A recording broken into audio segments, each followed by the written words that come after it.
Good morning.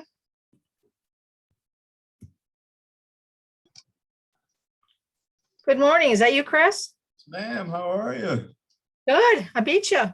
Yeah, you did. I'm putting out a few, well, responding to a few emails, and I don't want to say five, Yeah. maybe some small embers, hopefully. So just kind of multitasking here. So how have you been? How are you? Nice to meet you. Good. It's nice to meet you too. Busy. In fact, I'm going to have a few team members are going to kind of quietly come into the room, and they've got work to do. And I've got a new agent that's just starting, and I said, I need you to come and watch this because, it's just you gotta get training where you can get it. I got to tell you, so this is my first Ignite. And just from my background and where I came from, I'm sitting here just shaking my head saying, in a good way, that the fact that this isn't offered at every place or anywhere, like this is phenomenal stuff. I will strongly from here on out. So when you first start, and I'm director of agent services, you hear about it and but you haven't experienced it, right?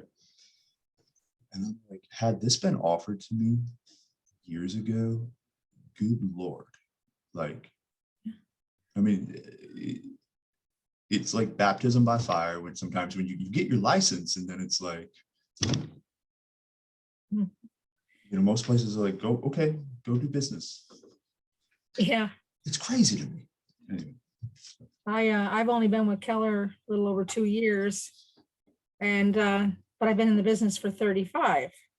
Okay. So, I've had my own company, and for me, if I had been here a long time ago and had all these resources, I could have saved so much time, not reinventing the wheel. Yep. Instead of having to come up with all these curriculums and information. But I like the way it's I really love the way it's handled and the way it's laid out. And I know it is a fire hose, but agents can choose to take it a little, they can slow down a little bit on that. They can watch the okay. So let me ask you this. Are you taking care of the admitting and all that stuff? Yes, I can. And, all right. Yeah. I usually come on these things. I visit like I am with you in the beginning to kind of get the lay of the land. Sure. Because every Ignite course is, they're all a little bit different. I typically will go through I'll go through the meat and the potatoes of the course itself. When it comes to the, all those activities at the end, I don't do that. I trust that the agents will do that, but I take them right through until we get to the end of the material. So, we had some of our team members were baking.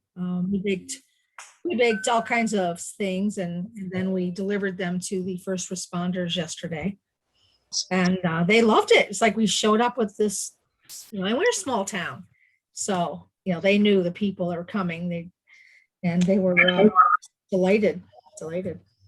So we had a fun day. We took some pictures, and I'm sure the Market Center is going to be posting them in our, but it was just, and what was really great is being able to teach the children. Like I have a grandchild as a daughter of one of my members, and then I have another member who has a daughter, teaching them service. Yeah, that was a great moment, great teaching moment. Yeah, I brought my daughter. We created assembly line here in our Market Center, and we were doing care packages. And she had a blast. She's 10, and she loved it. That's right up her alley. I mean, this was and just high energy buzzing around the office. It was a lot of fun to watch. Good. We had pancake breakfast here. It was nice. Oh yeah. We had a good strong number show up. We did a bunch of things. Food. I'm gonna mute myself for just a second. I have to yell something.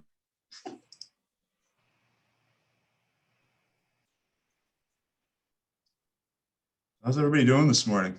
Sorry about the I guess I was slacking. Maya really stepped up the game with putting on some music before the class. I should have hooked you all up. That's okay, Chris. That's okay. It's a slow morning today.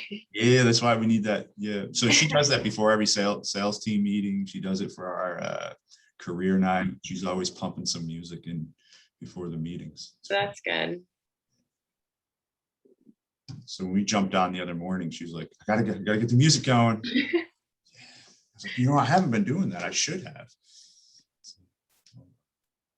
Listen, my fourth cup of coffee isn't helping, so I don't know what at this point. Yeah. Okay. Okay, they're still coming in. All right.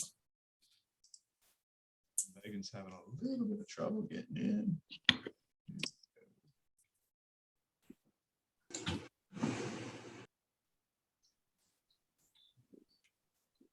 This is our last class together.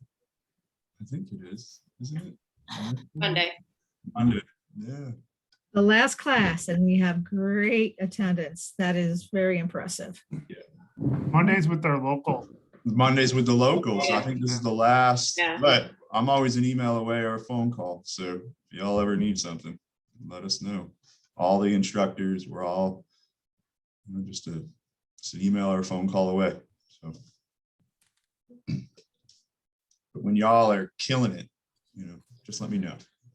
Send me that email and y'all are Yeah, you see Megan? contracts and selling and doing real estate things. Doing real estate things. All right. Well, I think that you can just let that, if anybody else comes in. Good morning, everyone. Morning. My name is Cher Brundage, and I'm out of the Oneonta Market Center. Now, does anybody else know where Oneonta is? No, Good. I see one. What? No. I'm about 2 hours out of Syracuse. I'm heading towards New York City. That's where we are. All righty. I'll just do a little bit of an introduction of myself, and then I would just love to hear from any of you that would like to share with me where you are, where you're from, and how long you've been in the business. So I've been a realtor for 35 years. And I've owned and operated my own business. I've been with Keller Williams for 2 years. I'm a certified New York State instructor. And my passion is to help to develop real estate careers, helps to get people to come into this business, learn it from the inside out, and make it their life. Make it their life. I mean, because certainly if you think about it, it can consume your life, but you want to really be able to make it something that you love doing, and it's just part of your life, and that you and your family is involved, and it's a lifestyle. So as far as where I've been with, like I said, with Keller Williams for 2 years, and prior to that, I was with that company called Howard Hanna, and prior to that, Realty USA. So I know a lot of the people in the industry in your area, as well as from everywhere from Buffalo all the way out to, the other side of the state, Albany, as far as relationships with people that are in the business. Of course, being a National Association of Realtors member and NAR member, I've been traveled around to all of the different conventions. I've been on NYSAR leadership. I chaired the New York State Education Committee, and I was part of the President's Advisory Group, the PAG, that had everything to do with changing the rules for licensure as far as the continuing ed. So our group was successful in getting New York State to raise the bar so that the brokers that had been in the business for umpteen years, more than 15 years, were required to go back for continuing ed every 2 years, just like you do. And that's important because we needed to keep everybody up to date, and also responsible for the changing rules. So other than that's me. And I have a small team. There's 5 members on my team, and the 6th one is an unlicensed admin. And we're just up and coming. We're growing in our area and we would love to, if there's anything we can do to help you down in this area, just remember my name or put my name in Google and you'll find me. Okay, how about who's on here? How many people we got? Looks like 18 of you. And if I started, like, let's see, I see Kristen sitting there, Kristen Dels. How about you? How long have you been in the business? I got my license and joined Keller Williams in January, and I own a rental investment business as well as a home remodeling business. And so now I'd like to pair it up with real estate. Nice, nice. You bring a lot of skill set with you. That's going to help you very much. I've had one listing so far that closed last week. Well, congratulations. Good job. Good job. How about, I'm just looking up on my screen. I'm seeing you are all kind of in a squares here right above me. I see Michelle next. Michelle. Hi, Michelle. How about you? Tell me a little bit about how long you've been in the business and what brought you here. Been in business for just over 2 years. It's been 2 years and about a month now. Keller Williams Capital District, and my cousin, she's an agent specializing in services.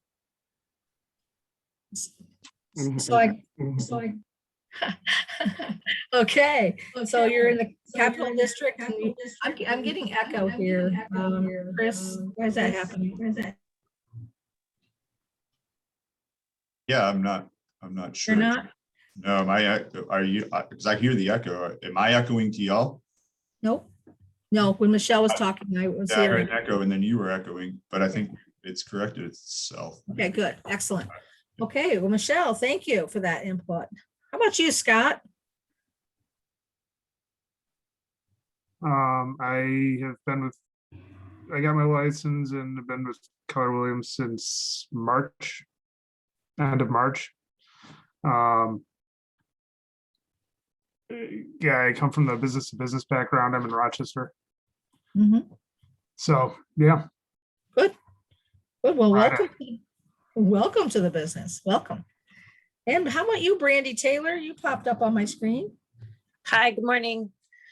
I started real estate in 2019 in Florida, and then I moved up to New York in 2020 and switched to Keller Williams right in the beginning of the pandemic. So it was a great time. Mhm. I'm an entrepreneur. I've started and grown a couple different businesses. Hopefully this will be my last and final one. I've been on a team for 36 days, and within 32 days, I had 922,000 under contract. So it's been a good month. Awesome. Yes. Awesome, Brandy. I love to hear when team members flourish. Awesome. Congratulations. Thank you so much. Okay, we got a Dana in here. Dana. So I'm brand new to Keller Williams, brand new to real estate. I just signed up about 10 days ago. And I have a background in metalsmithing and jewelry and working in the healthcare industry. Awesome. All right, you bring some special skills as well. Good.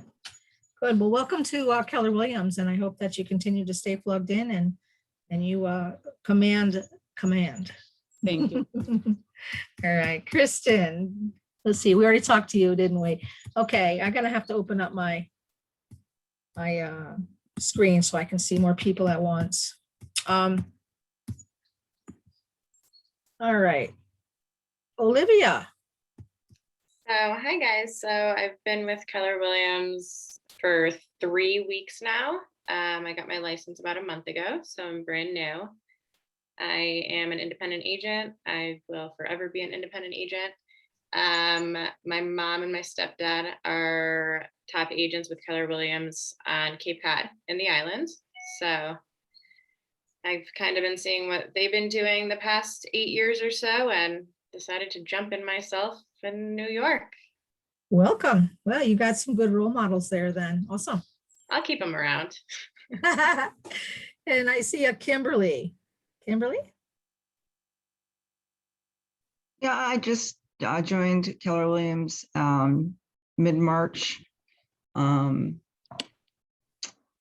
I used to be an independent contractor before, so I kind of know the rules and stuff like that. I've been slow because there's so much to know, and I'm still having trouble with command. But I do enjoy the training classes Good. very Well, good. much. Yeah, it'll eventually kick in, and don't worry, don't, just compare yourself to yourself, Don't, I wouldn't, just keep being plugged in. That'd be good. Leo. Hi, good morning, everyone. My name is Leo. I just signed with Keller Williams last Friday, and I'm on all these training courses and see how far I go. All right. Well, you just keep on doing it. Good. Thank All you. right. So we have did you speak yet, Megan? I haven't. My name is Megan. I'm new with Keller Williams and new to real estate as well. It's a change because I've been home with kids for several years and then watching other babies. So prior to that, out of college, I worked for a real estate marketing firm in New York City. And so this is a bit different from that, but I'm excited to start a new chapter. So. Well, welcome. I'm glad you did some marketing in your background. That'll be very useful to you. I see a Kaylee. Hi, I'm Kaylee. I'm brand new to real estate, brand new to Keller Williams. I signed right before Ignite classes started, so roughly like 4 or 5 weeks ago. I've always had customer service jobs, so Good. yeah. And I'm out of the Brighton office. Okay, Brighton. So you are definitely in the customer service business here. Awesome. Okay. Let's see.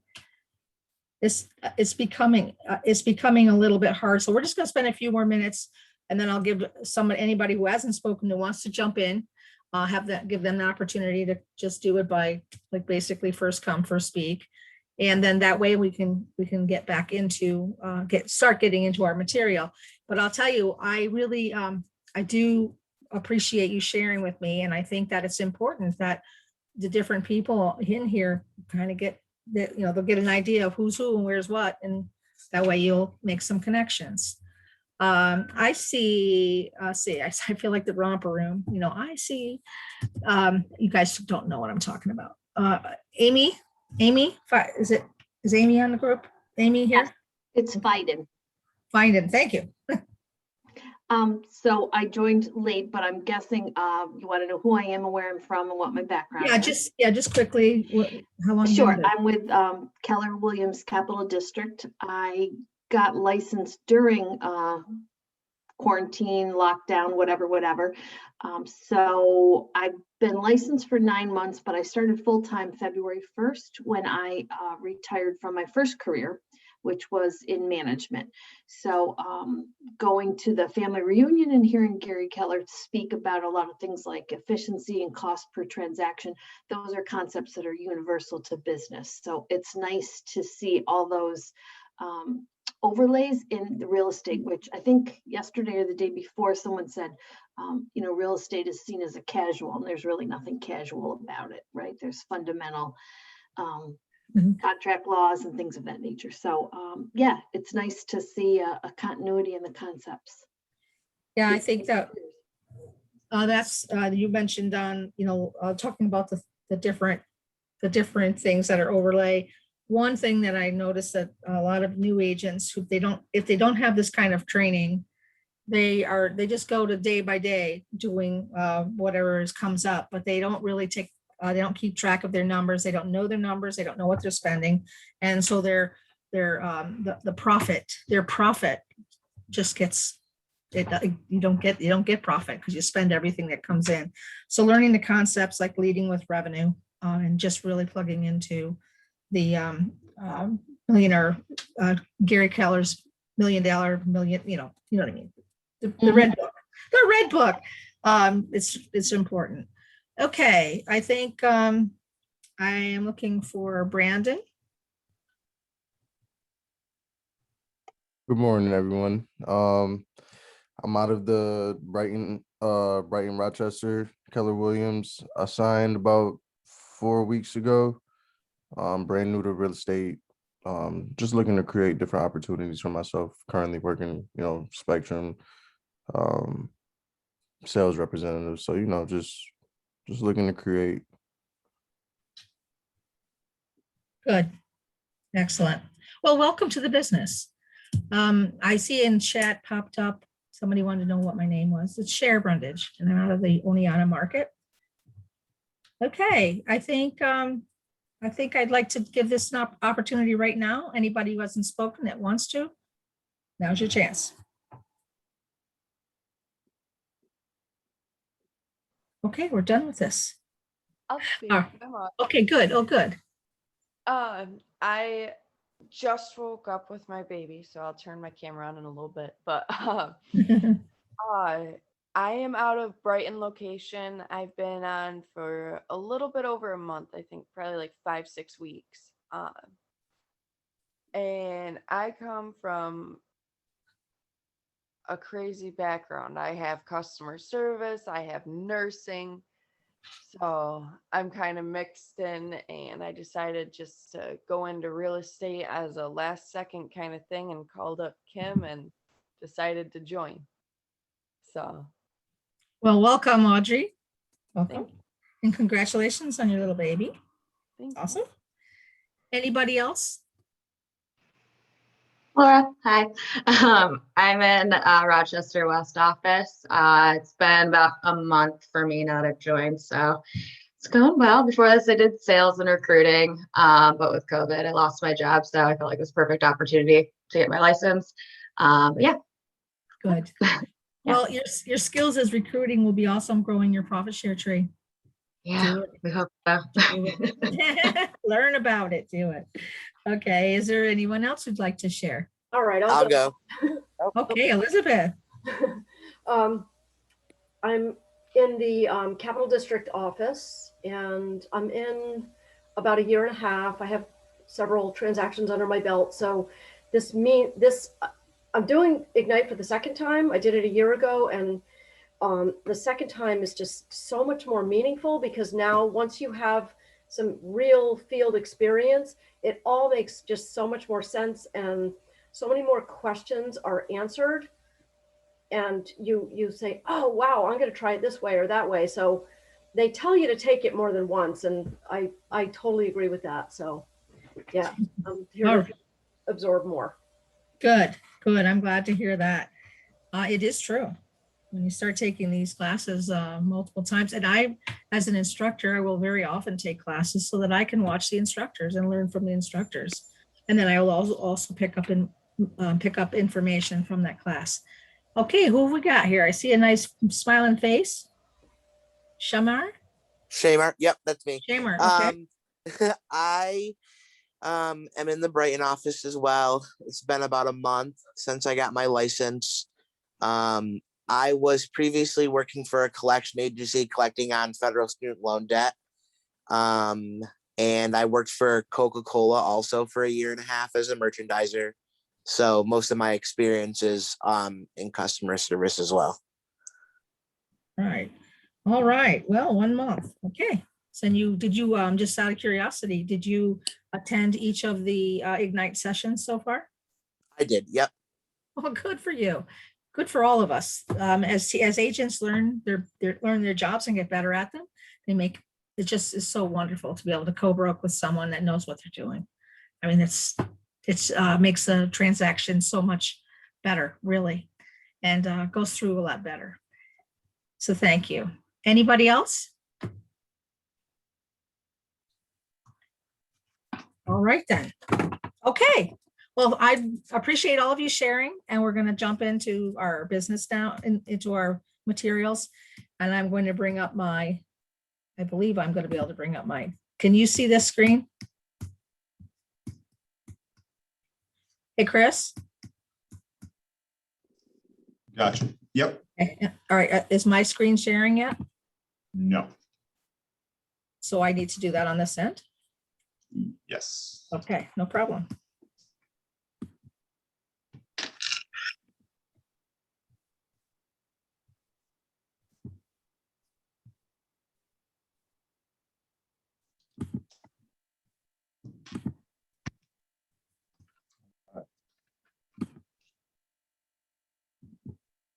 All right, did I share my screen well? You can Yeah. all see it. Good, good. Technical difficulties are not good. All right, so here we are. We're going to be talking about skills to spark a great career, the elements session, number 9, which is contract to close. Whether you have a contract in the works now or not, you will have soon. And being able to understand this process is going to be awesome for you. And it's also going to be awesome for your client, because when you can share with your client what's next before they ever even ask, they will feel so much, they'll feel so much better, because they'll know that they have an agent that's on top of things and doesn't make them feel like they're lost. So this is going to be, we're going to work on things here so that hopefully you'll be able to create your own processes in your consumer app. And I know, I'm not sure I'm not sure what if you know what I'm talking about, but in Command, you've got your pipeline and the process from the time that you go under contract to the time that you close. There are certain things that are done and certain things that need to be taken care of and communicated with all the different people that are in the transaction. So I like at the end of this session, I'm just going to look at my notes here. So you're going to be able to describe the deadlines and the steps to take a deal from the contract to the closing. You'll be able to list strategies and best practices to avoid the risk of a deal not closing. And you'll also learn how to develop your own prospecting plan. Okay. So we are going to be focusing on the part of running our businesses that has to do with negotiating the contracts, transaction management to closing, vendor management, and compliance and risk management. We're all very fortunate because we work with MCAs and we work with compliance coordinators in our market centers that will guide you and help you to know what has to be there, so that by the time the file is ready to close, every single document that has to be in your file is in there, so that you can be successfully paid, and it'll keep you guys all out of trouble. So just getting a contract doesn't mean that you're going to get a closed deal. I wish it was like that, but it doesn't. It doesn't. Not every single contract that goes under, every single deal that goes in contract actually successfully closes, because there are different things that have to happen along the way. And if they don't happen the way they're supposed to, then we may be setting that contract aside and going on to the next. So whenever you're doing your goal planning and you are planning, you're figuring out what it is that you want to earn and have at the end of the year in your checkbook, you're going to be able to factor in the contracts that don't close. But you can learn ways of keeping more and more of them. There's things you can do to lessen that fallout.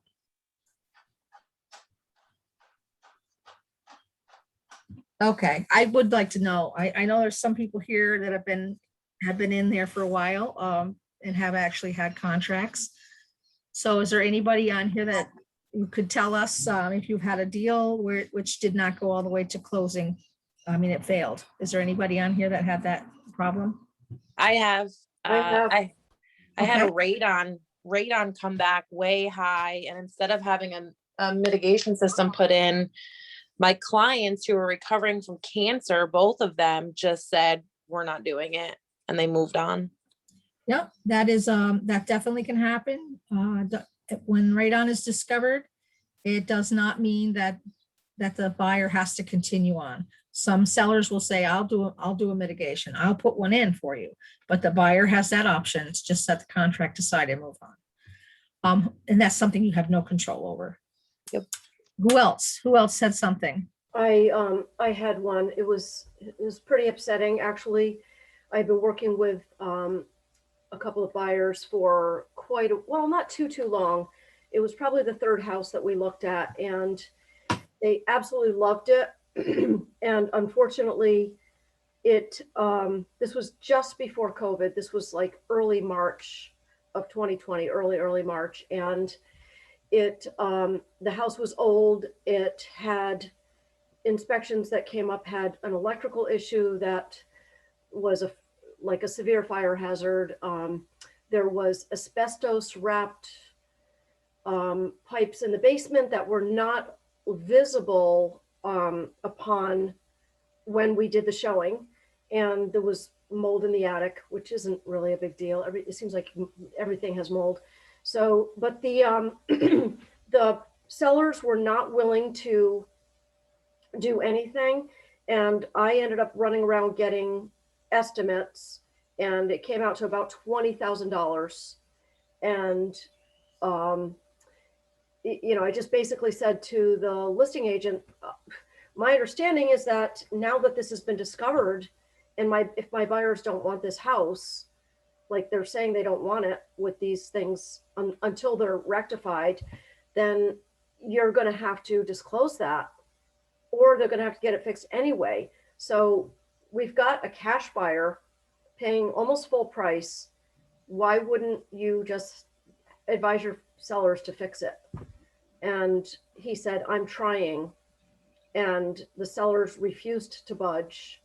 And my buyers were just like, we can't move into a house like that and then expect, there's not even any credits coming. It was just, and this was before COVID. Then the one of the buyers lost his job because COVID just kind of hit this area, and everything just fell apart. And I worked with my brokers on it, and everyone's like, there's just sometimes a deal is going to fall apart. There's nothing you can do. I don't blame them for not wanting to move into a house that has all of that. Yeah. So Well, it was awful. Yeah, it's, but what you went through and the fact that you lost the deal, there's still always something you can learn from all of it. And you also were up against COVID, and when a buyer loses, with all that other stuff set aside, even if they had fixed everything, you don't know whether that buyer still, they could have still qualified or not. Because so anyway, I'm really sorry that happened, but you on the other side, on the other hand, though, you've got an experience, you've got something, you've got this. So if you see things like that, things that are within your control, then you'll be able to deal with them in the What it's future. helped me do, to take a positive spin, like I always try to with everything. Yeah.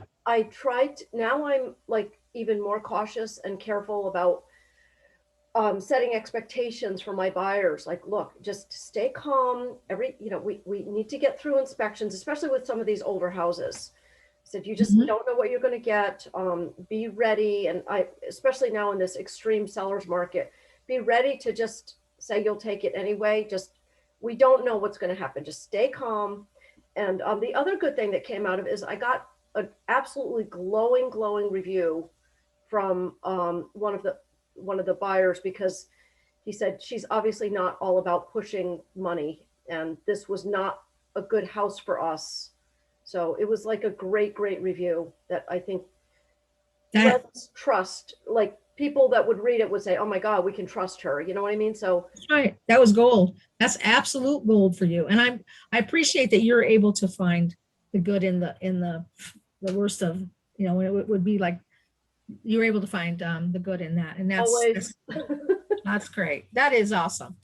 Okay, well, that's a couple of examples of why deals will not close.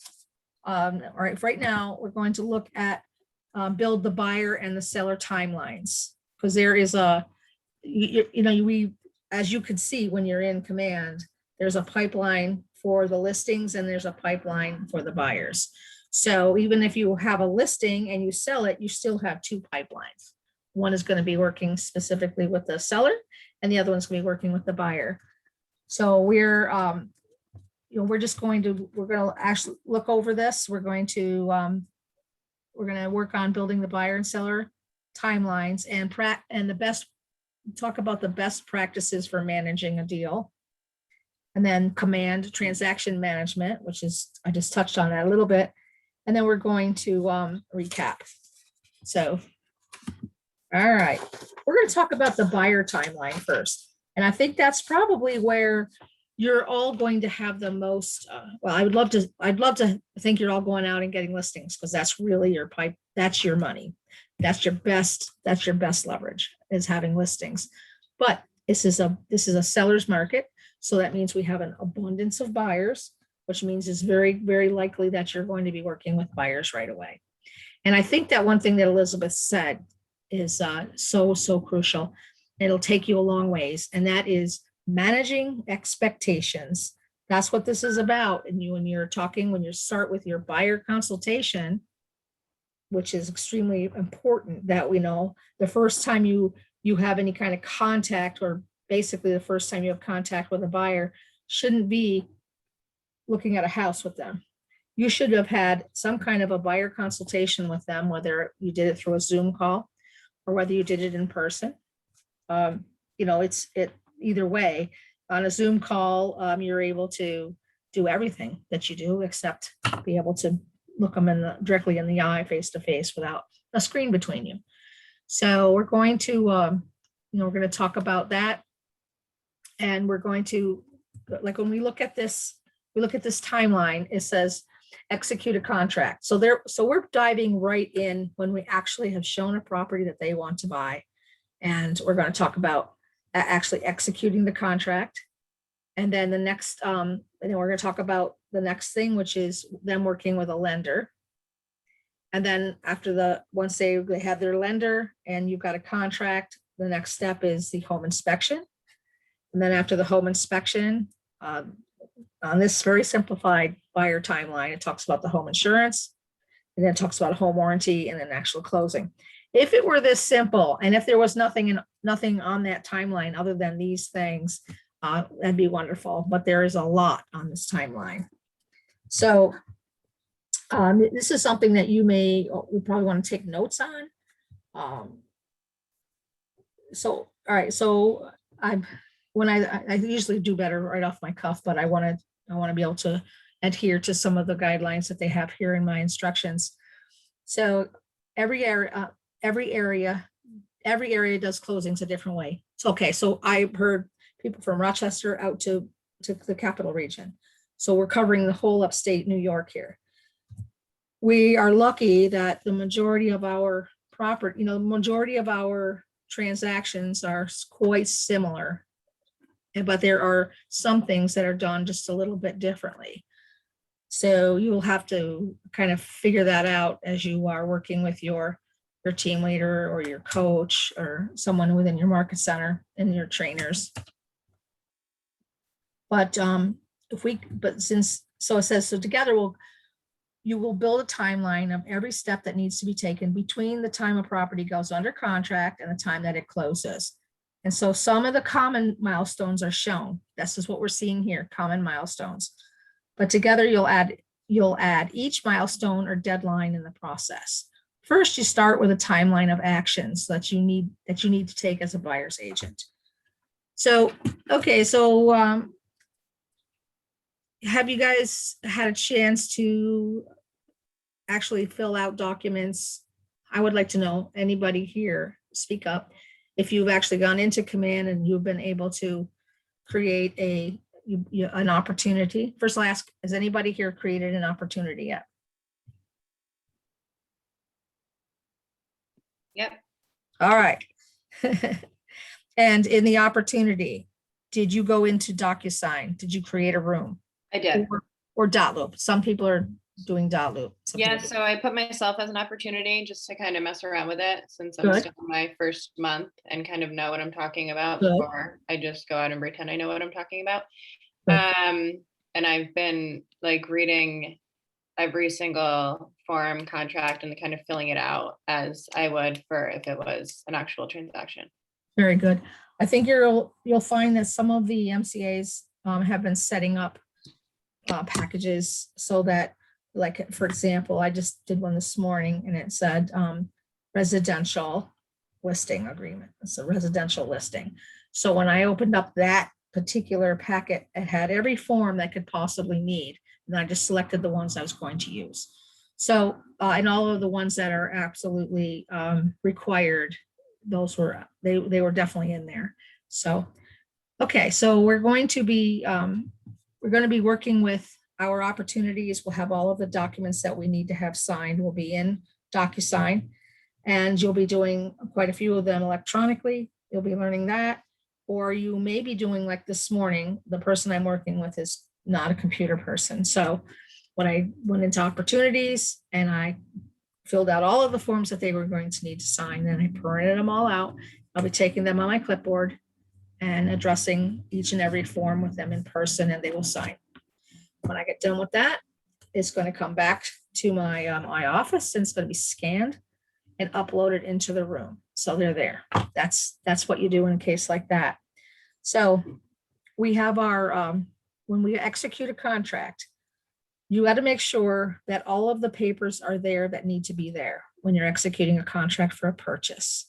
Can somebody like tell me what you might think, what needs to be in there? What's vital to be in this, with this contract? Does anybody know?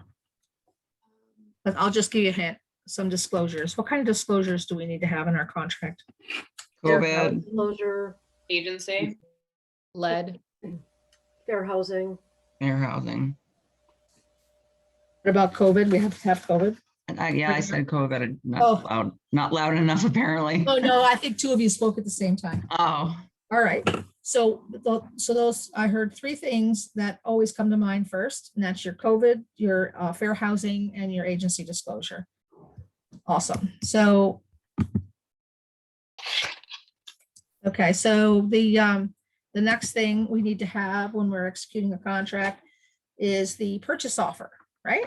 Everybody get the purchase offer? I'll have that. And you'll be, when you're filling out that purchase offer, you're going to be including the disclosures that the listing agent has provided.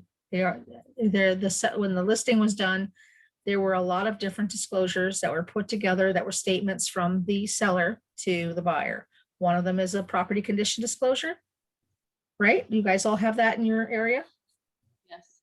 And you also have a statement that may say a seller is not providing a property condition disclosure. Maybe they don't have to, but if they're required by New York State, because they're an individual that owns a single family residence, a 1 to 4 family residence, then they need to provide the information on that property condition disclosure.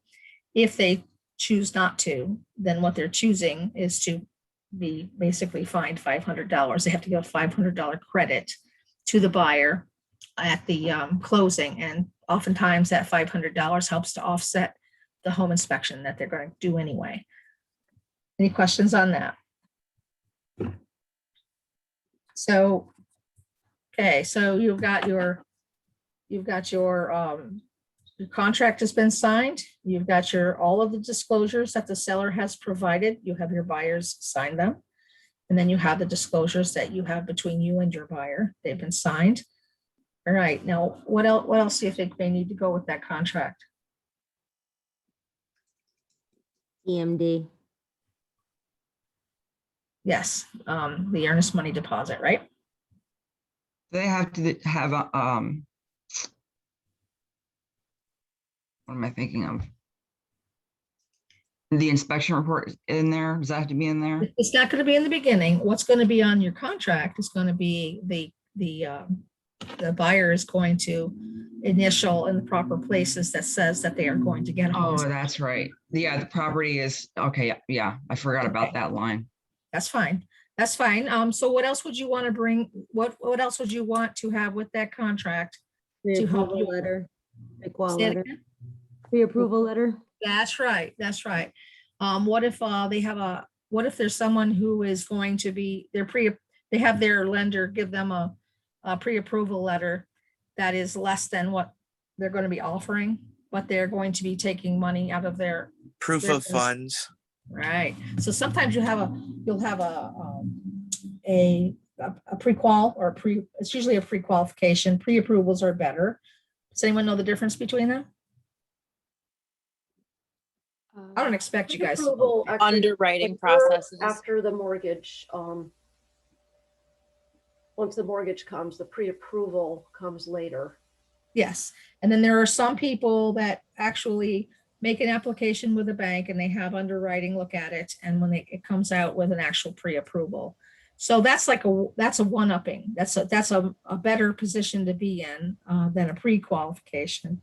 Pre-qualifications have said that, yes, the lender has checked the credit, they've checked they've taken all the information from the seller, they've done an actual credit report, but until they actually have done all the rest of the stuff like verifying employment and actually running those numbers, there's still always a chance that it may not fly still. This happens when you have buyers that are getting pre-qualification on a type of a house that the lender will not fund. There are cases like that, like double wides, for example. If the lender did a pre-qual, they might not do double wide loans. So that could kind of put a monkey wrench. Also, if the buyer is a self-employed individual and the lender has just taken their information and hasn't gone that next step further and to actually see where their money is coming from, sometimes that can throw a monkey wrench in. Self-employed people absolutely can get loans, of course, but they have to have their tax returns that support the fact that they've been in this business. And for a lot of times it's 2 years worth of tax returns, and it shows that their bottom line will support the purchase. So the other thing is when we have someone who's not going to borrow as much as the purchase price, and they are going to put in the difference in their own funds, you have to have proof of funds, and those can come in many different ways. Does anybody want to throw in an idea how you could do a proof of funds? Yeah, you just ask them for a statement of where that money exists, and you black out the account numbers and include that. Yes, yeah, good. I've had an interesting array of proof of funds sent to me. And they come in all different. Sometimes it's a texted. It's their bank statement, and they've blackened out the crucial information, but their name, their address, and their balances that support the purchase or the amount of money that we need are there, and that's been acceptable. Okay, so we have our contract, we have all of our disclosures, and it's important to have them, especially the property condition disclosure, because the attorneys are starting to ask for them. And you have your purchase offer filled out, and you have your proof of funds or your pre-qual or a combination of both of them. So now we're good to go to present that contract. So any thoughts on oh gosh, we can go really deep in the weeds on this, but I don't want to. So let's just say that we made our offer and it was accepted. And now we call that an executed contract when it's been signed by all parties. What do you guys do about attorney review period in your areas? It's a 3-day process. How many days? 3. I couldn't quite hear what you said. 3. Okay, good. Yep, 3 days. Some places I've been seeing like a 5-day. There's no right or wrong to that. It's whatever a seller is willing to accept and what a buyer is comfortable with having. So in our area, during that, when we have that executed contract, I tell my clients, don't say anything to anybody, don't pop any corks, just hang in there, because this attorney review period is it's a volatile, it's delicate, because either side can have an attorney that just cancels it, and they don't have to have a reason. They can just say, no, disallowed or whatever. They can do that because it is the returning review period. And that's that period of time where you're very vulnerable, because if a seller gets, if a seller that now has somebody else that pops in there with a better offer, you know, they may decide to just toss yours out, not give you another chance, and just go with a new one.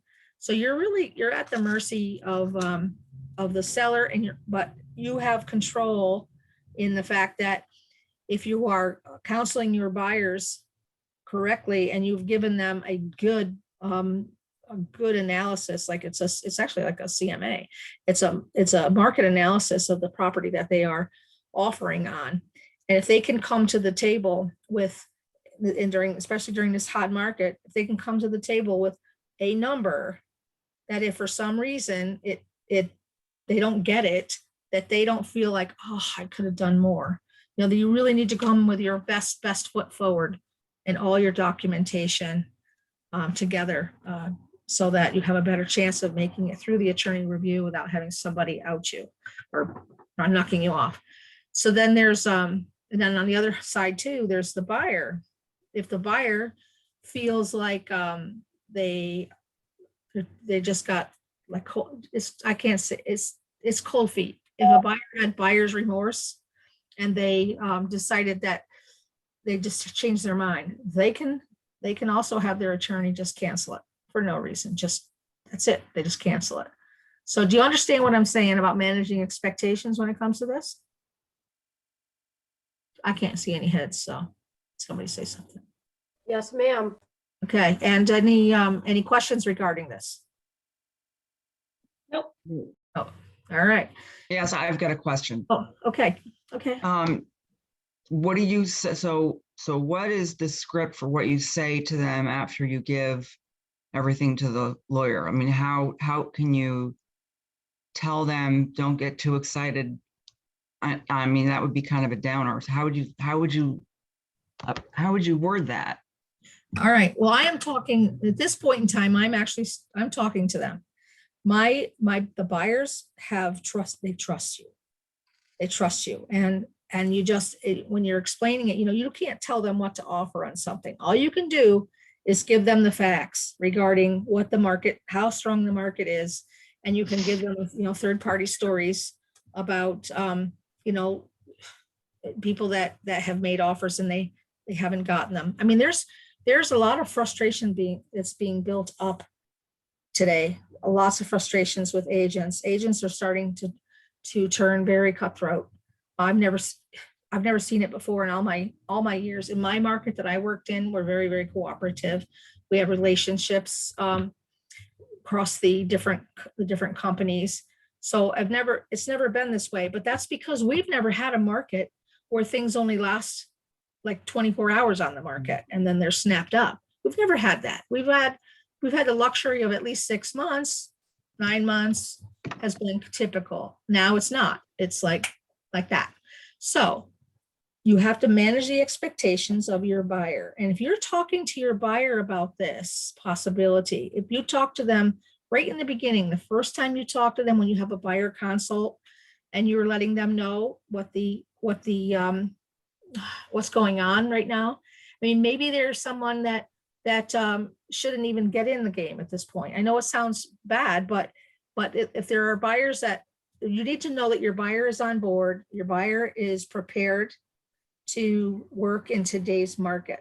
So you've already told them that when we find what we want, if we're successful in getting that contract, winning the bid or whatever you want to call it, if we're successful, then the next step is a 3-day attorney review. I tell them right then and there, I said, let's just, you know, kind of like have to sort of hold your breath, hope for the best, and then just hoping that the on the other side that they're solid. And you've got something. You don't have a buyer that's made an offer that's expecting to get a counter offer. It's expecting another chance. Mm. You have to be very got to be very upfront with this right in the beginning. So no, it's not a surprise to them when I tell them that. They've already heard it. And that's what I was just going to say. They probably already know that by now. Yes, and if they don't know it, or if they don't know it by now, and you're dropping that on them at that point in time, it's more stressful for them. So you want to be able to have these conversations, manage the expectations and have them know what they're up against before they get to that point. In the beginning, you just meet them the first meeting, basically. You should let them know that.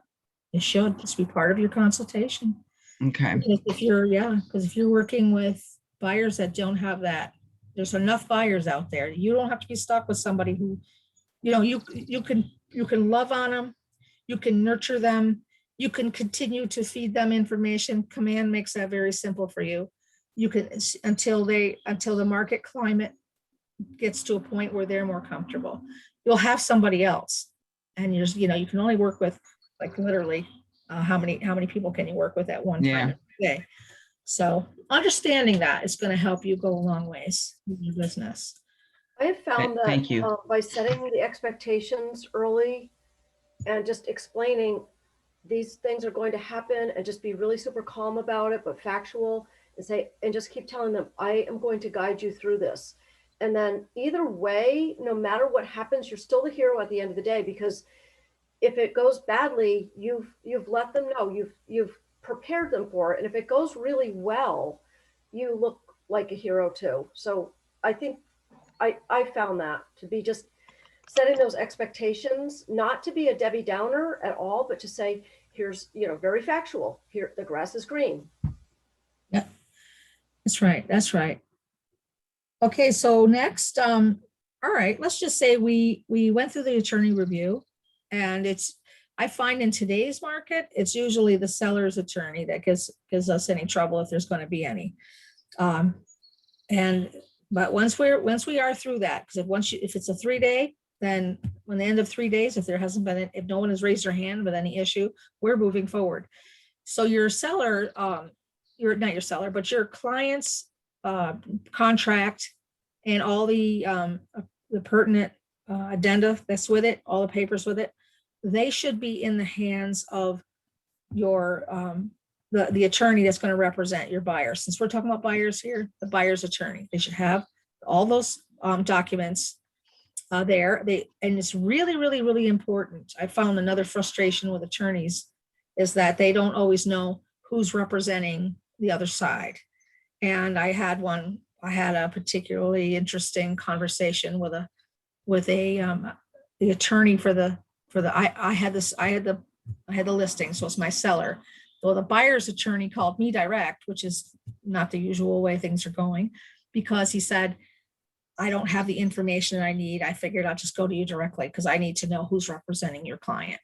So that's, that information had been given, but it was not on that form. It was the initial form did not have the buyer's attorney on it yet because they were going to use the bank attorney and they weren't sure who that was going to be. So my bad, I owned it. And so in the future, it's like, that's definitely something that you want to get so immediately so that the other side has all that data, who is representing who, and the pertinent phone numbers and email addresses for those parties.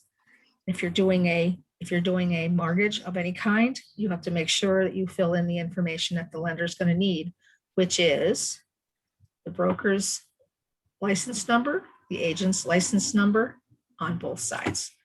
Any questions on that? Okay, so here we are. We've got all the information that we need, and this is on your timeline where it says work with the lender. They have that on the second. So execute a contract, and in that timeline, you're working with two different parties. You're getting everything to the attorneys, your respective attorneys. So you should put that on that timeline, making sure that all documents go to your client's attorney, and make sure that the co-broking agent is aware of the contact information, because they're the ones that are going to fill in their attorneys. And then you're going to send that contract and the pertinent information, the addendas that you need to have, you'll send them to the lender. So the lender has it so they can start their job. And what they're going to do at that point is they're going to get their client, your new buyer, they're going to get in front of them and they're going to fill out an official application. Okay. So in your contracts, usually there's a spot there that says that the buyer agrees to formally apply for their mortgage within X number of days of acceptance Ours is 5 days. So you've got this stuff going simultaneously. You have an attorney that is receiving the information, having a chat with their new client, your mutual client, and you have the lender has received the information that you needed, that they need regarding the transaction that's about to take place. So then what's going to also be happening, not, right there in the same time as your home inspection. In our area, we have our home inspections are done. We usually typically put in, they have to be done within 14 days of acceptance, they have to be completed within 14 days of acceptance. And then once it's completed, there's pretty much like 5 days after that, any issues that need to be addressed will be brought forth. So in our area, any one item that's more than $1,000 to fix or to cure is an actionable item to bring back to the table for discussions. There are some areas where it says it doesn't matter what they cost or what they are, all inspection, any items that come up on the inspection, they can discuss them. How is it in your, let's see, let me hear from Buffalo. How does that work out that way? Anybody? Rochester? Anybody? Western New York? Or you're not sure yet? What, the timeline? Well, my question is, how is the inspection contingency handled in your contract? How long do you have to get the inspection done? And what is the protection there? Is there a dollar amount that's attached to it if there are things that come more than a certain amount of money, or is it procedure just the inspection is done, and then if there's any issues that come up, they can be discussed? For Albany, well, Capital District is 1,500. And it's not really like a negotiation. Really, it's just a protecting clause for the buyer to exit the contract if there's any defect above 1,500. Do you ever have and same here, if there's an item that if it crosses a threshold, the buyer can just set the contract aside and move on. But there's also that option of having discussion. It's never about the price. Like I tell my buyers right from the front, this is not here so that you can renegotiate the price. That's Correct. not what's here. It's here in the event that things come up, issues come up in the home inspection. We would negotiate a resolution. And sometimes it's a give and take on both sides. Sometimes it's a take it or leave it. Is that how it is for you in Capital? Yes, that seems similar. It's typically, we aim for credits instead of, renegotiation of a list price or sell price. Good. I'm glad to hear that, because that's, if that's kind of how it is across the state, then, in case you have somebody that comes in from another area, it's the same, pretty much. All right. So, okay. So this home inspection period is, that's also, it's vulnerable. You're vulnerable.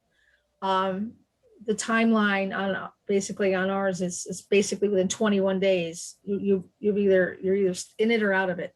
Is that what you're seeing, Brandy?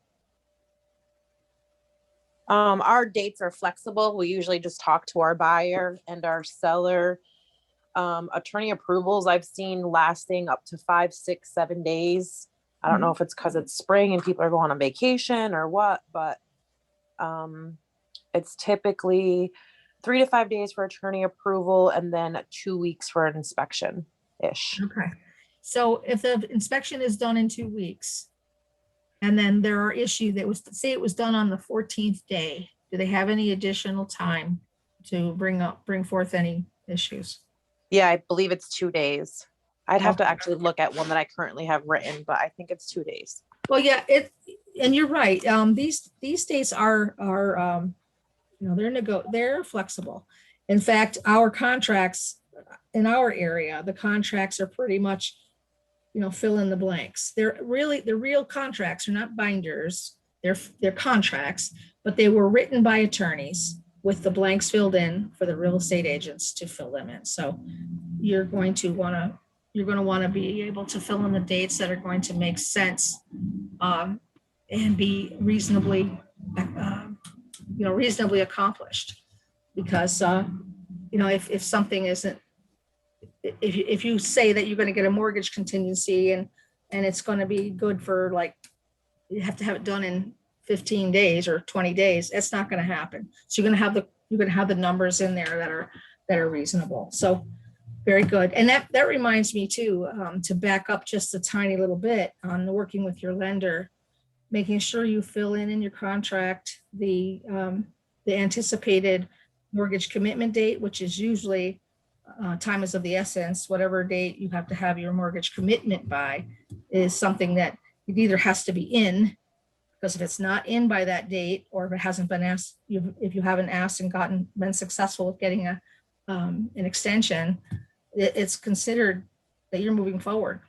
That's the date that this buyer has to be able to, if they can't get the mortgage, or the bank says they're not going to give them the mortgage, it gives them that opportunity to get their deposit back and move on and not be in breach. Any comment on that? No. Okay.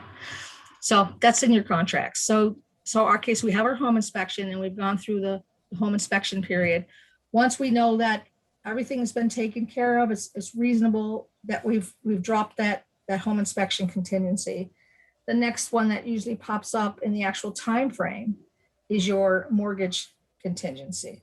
So the mortgage, you'll get a commitment letter, and that's important because usually the seller's attorney is going to be updating the abstract and preparing the documents for the transfer of the title, but they're not going to do a darn thing until they know that the buyer has a mortgage and bank has committed to giving them that mortgage. So it's important to keep that in mind. And then we are talking about an appraisal as well. The appraisal, there are some banks that will have the buyer come in, make their application, fork over the money for the appraisal, and they'll order the appraisal right away.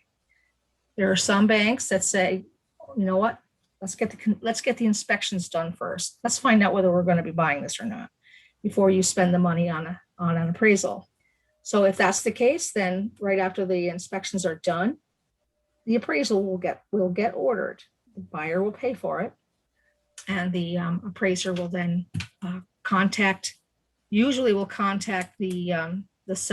listing agent to get access to the house to do the appraisal. So that's on your timeline. That falls right in there, real close to the home inspection, in that same time frame. So the appraisals are done. Has anybody got any experience with appraisals?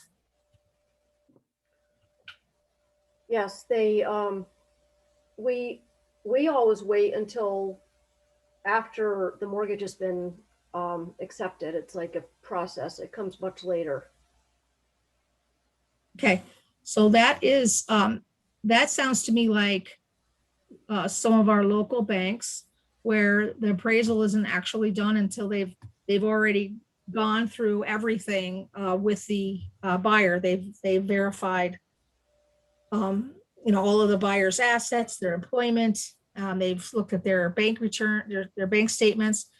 Yeah, when some banks will wait to do an appraisal when they're absolutely satisfied that they are definitely going to commit the loan. You're right, that does happen. But when it does happen, wherever it happens, it's going to be on that timeline. It's going to be somewheres quite a ways before the actual until we get to the clear to close that happens on a loan. So when the appraisals are done, there's some rules about appraisals, about being able to talk to the appraiser. Is anybody familiar with those rules?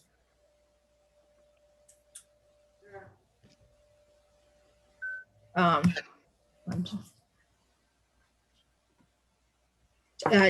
just got, hang on, just give me 1 second.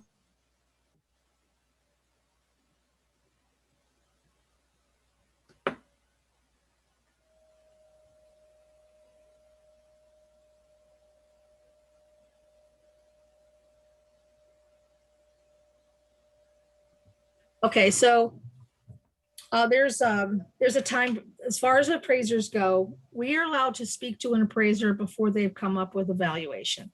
Once they've actually done their appraisal and they have come up with their value, there's to be no more communication between you and the appraiser. So when an appraiser is preparing to do the appraisal, many times they may ask you they may ask you if you have any information or any comps or anything that would be helpful to them. They may ask you questions, and that's perfectly fine. If you maintain your relationships with your appraisers, as you get to know them, just doing whatever you could do to help them with their job without telling them what to do. And today it's because of the fact that we've got so many properties that are going under contract and prices are going up. Sometimes it becomes a challenge for an appraiser, because appraisers value properties based on history, not the future. Whereas we as listing agents, we are looking at where prices are going, not so much where they've been. It's a very different time in our lives here. So, but it's important that you've got that appraiser, that you're prepared for an appraiser if there's anything special that they need to know, and you would let them know that before they actually went and did their appraisal. I've had appraisers call me and ask me those questions directly, and then that's great. I have the opportunity to share with them. So once the appraisal is done, appraisers, they usually takes them about 20 minutes, half an hour maybe, to do an appraisal. They go to the house, they measure, they take pictures, and then they go back to their desks and they're going to work with the comps. They're going to work with the data that they have to come up with a value. They generally have about a 5-day turnaround time. So they're working under the direction of a third party. It's an appraisal clearinghouse where the bank calls the appraisal place and asks them for an appraiser. Then the appraiser is selected. They do the appraisal. They do their work. They submit their report. And then that report is submitted to the bank. The bank says we've received the appraisal. It's going into underwriting for review. So you really don't have an answer. It could be a couple weeks, could be a week, it could be 2 weeks before you get an answer on that appraisal. Can anybody think of what might happen that might cause a problem with that appraisal? If the house doesn't appraise to the value that your buyer is offering. So if it comes in, it rarely will come over. And this is another thing I tell my clients. I tell them that the appraiser is generally just looking to justify the price that's on the sale contract. They don't usually go much over it, if any. And the reason for that is they don't want to stick their neck out for a higher value because if it happens that the deal fails, then it's like the property closes and then it's later foreclosed on. Then the bank starts looking back through the records to see who appraised it, what did they come in at, and it can be tricky for them. So appraisers are usually fairly conservative, and they will usually just try to basically justify that the price on the sales contract. So they The other thing, sorry, go ahead. What the buyer is trying to get out of the value of the house. So You'll need to start that over, Chris, and the first part of it chopped off. So the appraiser already knows what dollar figure the buyer is putting on the contract, you're saying? Very often, they'll actually ask you for the contract. Very often they're supplied, they're given the contract because they need to know what kind of mortgage is being applied for. There's appraisers look at if they're doing an appraisal for a conventional loan, they have a different set of criteria. If they're looking at a loan for that's a VA loan, different set. FHA, different set. So yes, the appraisers are made aware of how much, and they're aware of what kind of loan. So they know what defects basically to look at when they're doing that appraisal. Okay. Okay, so what we have found, not so much in my area, because in our area, what really happened was the time on market, the days on market is what really got impacted, and it went way down. So like days on market now, and not when we say days on market, we mean from the time that it listed to the time that it closed. That time period we're looking at around 3 months, 4 months. Whereas in the past, it was a lot higher. So that was the first thing that impacted us, was that now we had the shorter properties sold faster. The prices themselves didn't shoot up as fast as they did in other areas where you may already had a pretty quick turnaround on properties. So consequently, when we have our appraisals done, what our biggest hang up here in our area is the repair list, the honey-do list, the appraiser's honey-do list, things that have to be completed before the appraiser will sign off on it and say, yeah, it's good to go. So a lot of times we get told things like, yes, the property came in at value, the appraisal came in at value. They don't tell us exactly the value. My buyers have to get the appraisal from their lender and share it with me, because I always ask them to do that. So I can keep an eye on how the appraisers are evaluating and valuing different aspects of properties. But they'll tell us that, then they'll tell us with repairs or as is. So we love it. We love to hear it when it says as is. It's a dream. But sometimes it has the repairs. Now we have to decide how we're going to get that fixed, because if we don't get that fixed, there will be no closing. Any questions on that? I'm sorry, did you say as a buyer's agent, we would get a copy of the report, or we would not?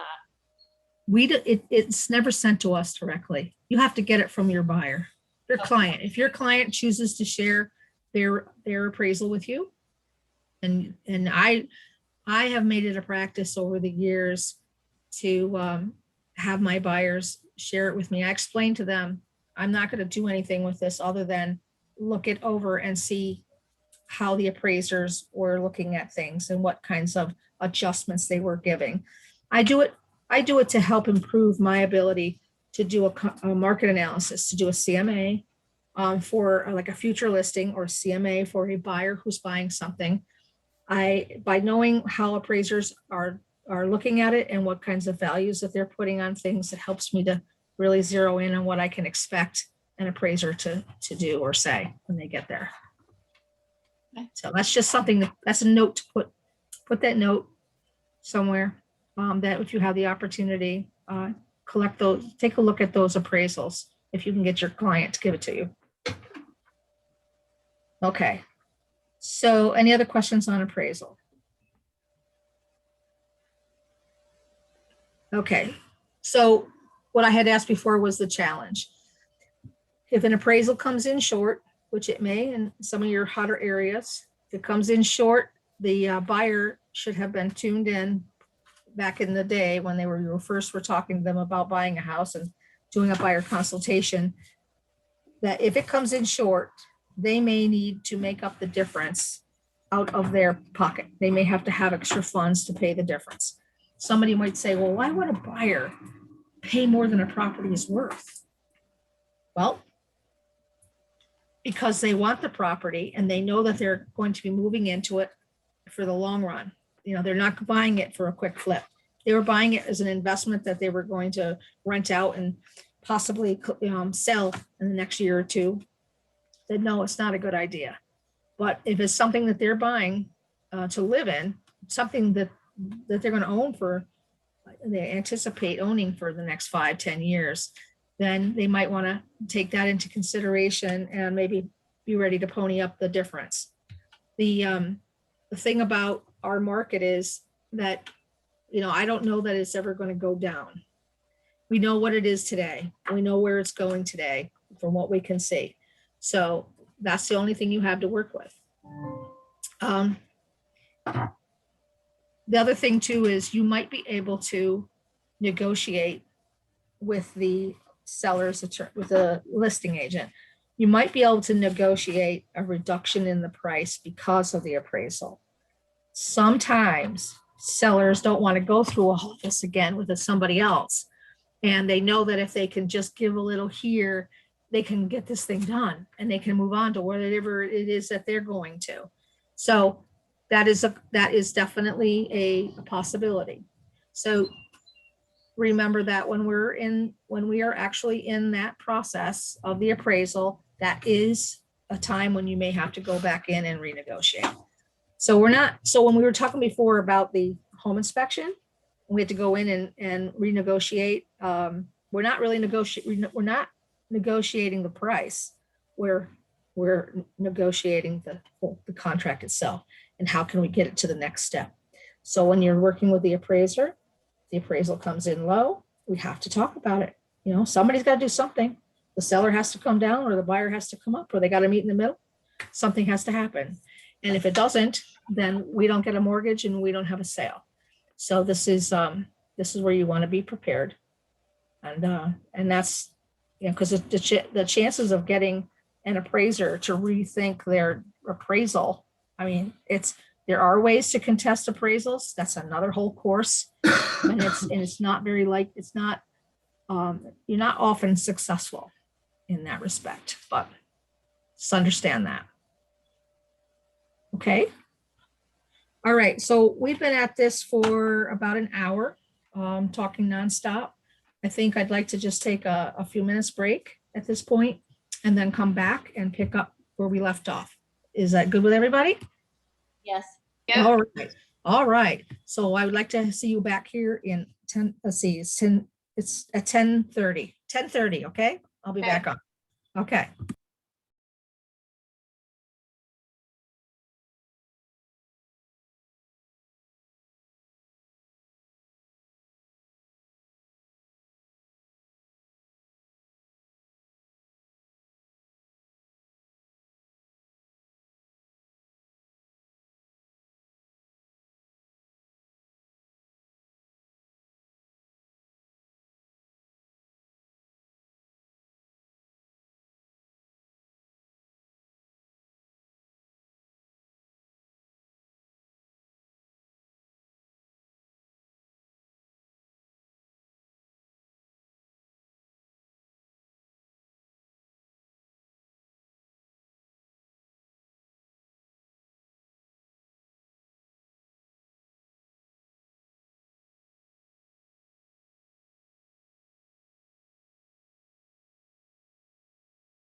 Are we back?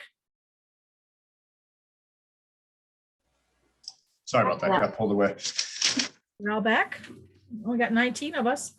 We dropped one. All right. Okay, so we've actually we've been talking about a lot of different things, and we were just talking about the appraisal. And I'm looking at the next slide, which I hadn't been at. We have touched on the process, accepting the offer, the inspection, and we're talking about the appraisal. So really we want to, and we talked a little bit about what has to happen when the appraisal comes in and how we have to work through that process. Out of everything we just talked about so far, does anybody have any ahas or any comments or anything they might have just learned that they didn't know before?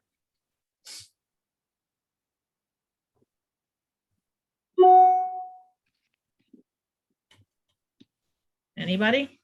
I think it's a good practice. I like your idea of asking the buyers to share the appraisal. I've gotten my hands on one of them, and now that you mention it, this is kind of an aha. Yeah, you're right. It did show a lot of things that were helpful to me to see what, and then I compared it to my comps.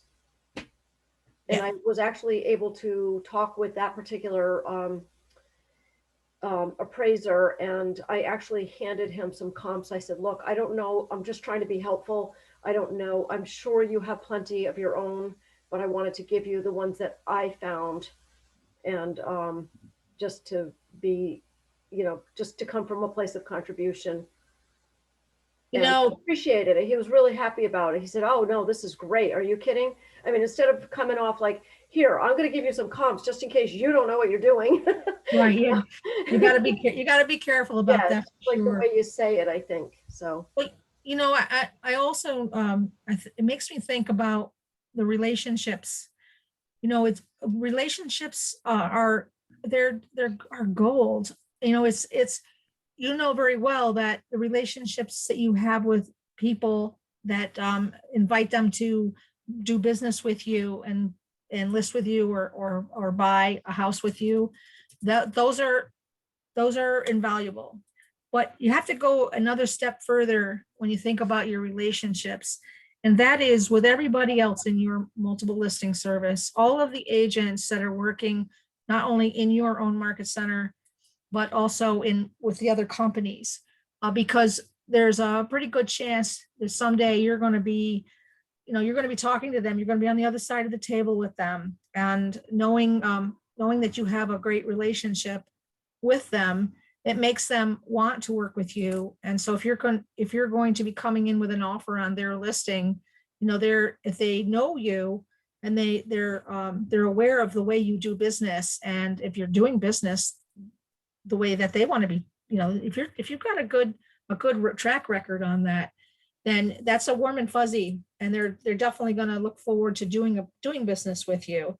So it's the same thing with appraisers. When you're not even working with an appraisal, if you're not working on an appraisal for a particular deal, if you can cultivate the relationships with the different appraisers, it's just so awesome. And they'll call you from time to time to ask you about maybe a sold comp. Maybe they're doing some investigation and they need to know whether this particular property sold with seller's concessions, because maybe it wasn't noted in the appraised, in the actual listing or the sale data. So whenever you can contribute to an appraiser with information that helps them do their job, that endears you to them. And also there are appraisers that love to share their knowledge. So, if you can call them, and if you've built a relationship with them, then you can call them and ask them questions that will help you do a better job when you're doing a listing, or even when you're doing a current market analysis for a buyer that wants to make an offer. So you like to have little have conversations with them, and maybe, grab coffee sometime. But the idea is that you have a list of appraisers that rotate around. Each one has their own they have their own specialties. Like there are some appraisers that can do VA appraisals. There's some that can't do VA. There's some that are geared more towards the conventional appraisals. It's just depends on what their training has and what their experience is. So as you sell things and appraisals are being ordered, you usually cannot ask for a specific appraiser, but what you can do is you can get to know as many of them as possible. So when you're getting you're working with a buyer client, they have an appraisal done. If you ask them for, if they could share that appraisal with you, it's strictly for your own learning. It's for you to learn and get better at your job. As you do that, you will find that you'll end up with a collection of appraisals done by different appraisers. And an appraisal is very subjective, very subjective. They're going to pull the comps from the MLS, the sold comps, and they'll also, I've helped appraisers when, for an example, it was in a complex where they were townhouses, they were all attached, a very exclusive complex for 55 and older. They're so exclusive that they generally buy and sell their units within their organization. Very rarely does a realtor in the area get a hold of one of those listings. So therefore, we have nothing in our MLS we don't have enough data in our MLS to substantiate for an appraiser to actually come in and do an appraisal on it. So I ran into the situation twice.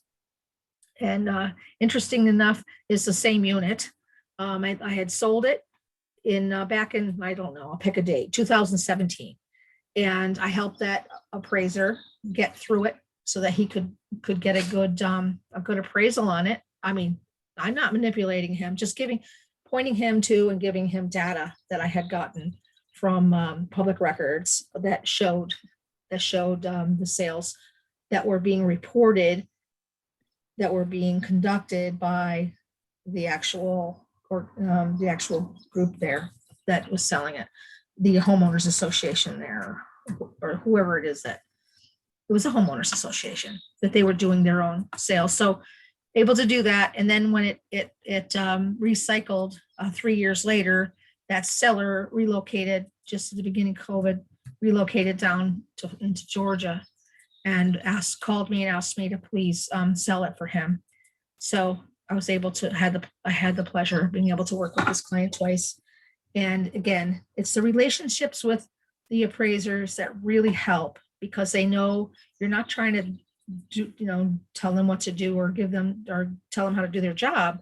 But if you provide useful information, useful concrete data that you find from a different source that they can verify, you get the job done. So protect your relationships. And you all have a phone. This has just about every contact in it that and just really show the love to your contacts, and it's going to help you with these things. So okay, so we talked about the appraisal, and now we want to talk about plotting documents on our timeline. We've kind of been doing that right along here. So if we were to our timeline, let me think. So the appraisal's done, appraisal's accepted. All right, so the bank now is happy. They know the buyer is worth it. The buyer can do it. They approve the buyer. Then they know that the appraisal was done. The house is worth it. They're happy with that. So then they're going to move into the next phase.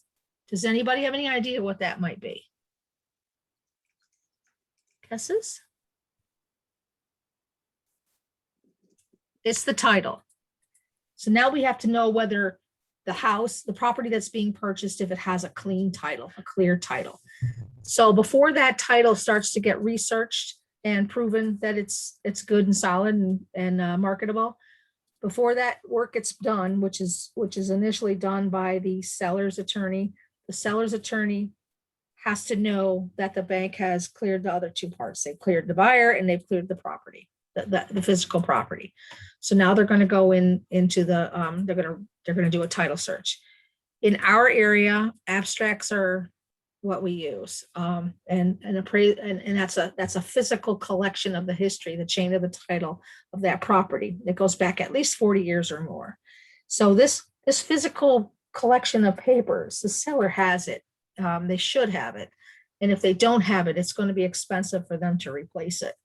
So that is a very key thing. And that could hold up a transaction big time, especially now, especially during COVID. And it was because the attorneys rely on title companies, abstracting companies, to take your physical collection of papers and add to it anything else that needs to be added to it that happened to the property from the time the previous owner took title to up to the current date when the new owner is going to take a title. Let me ask you, anybody out there, are you familiar with abstracts, or does your area use something different?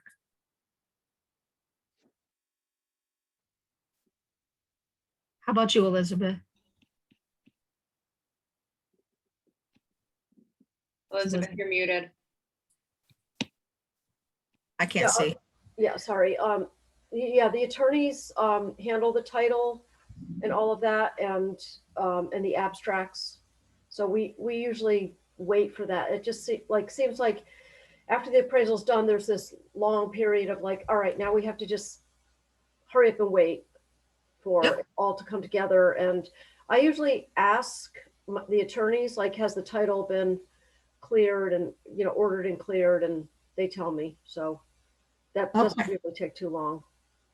Okay, so as I'm talking to all of you, if these are very successful real estate agents, you are going to be on the listing side, I hope, many times. So when you are working with a listing and you're sitting down with your seller, what you can really do that will be so helpful is right there at the listing time, the period that you're actually doing the listing, is that you ask them, do you know where your abstract is? Can you put your hands on your abstract? And then a lot of times they'll look at you and they'll go, oh, what's that?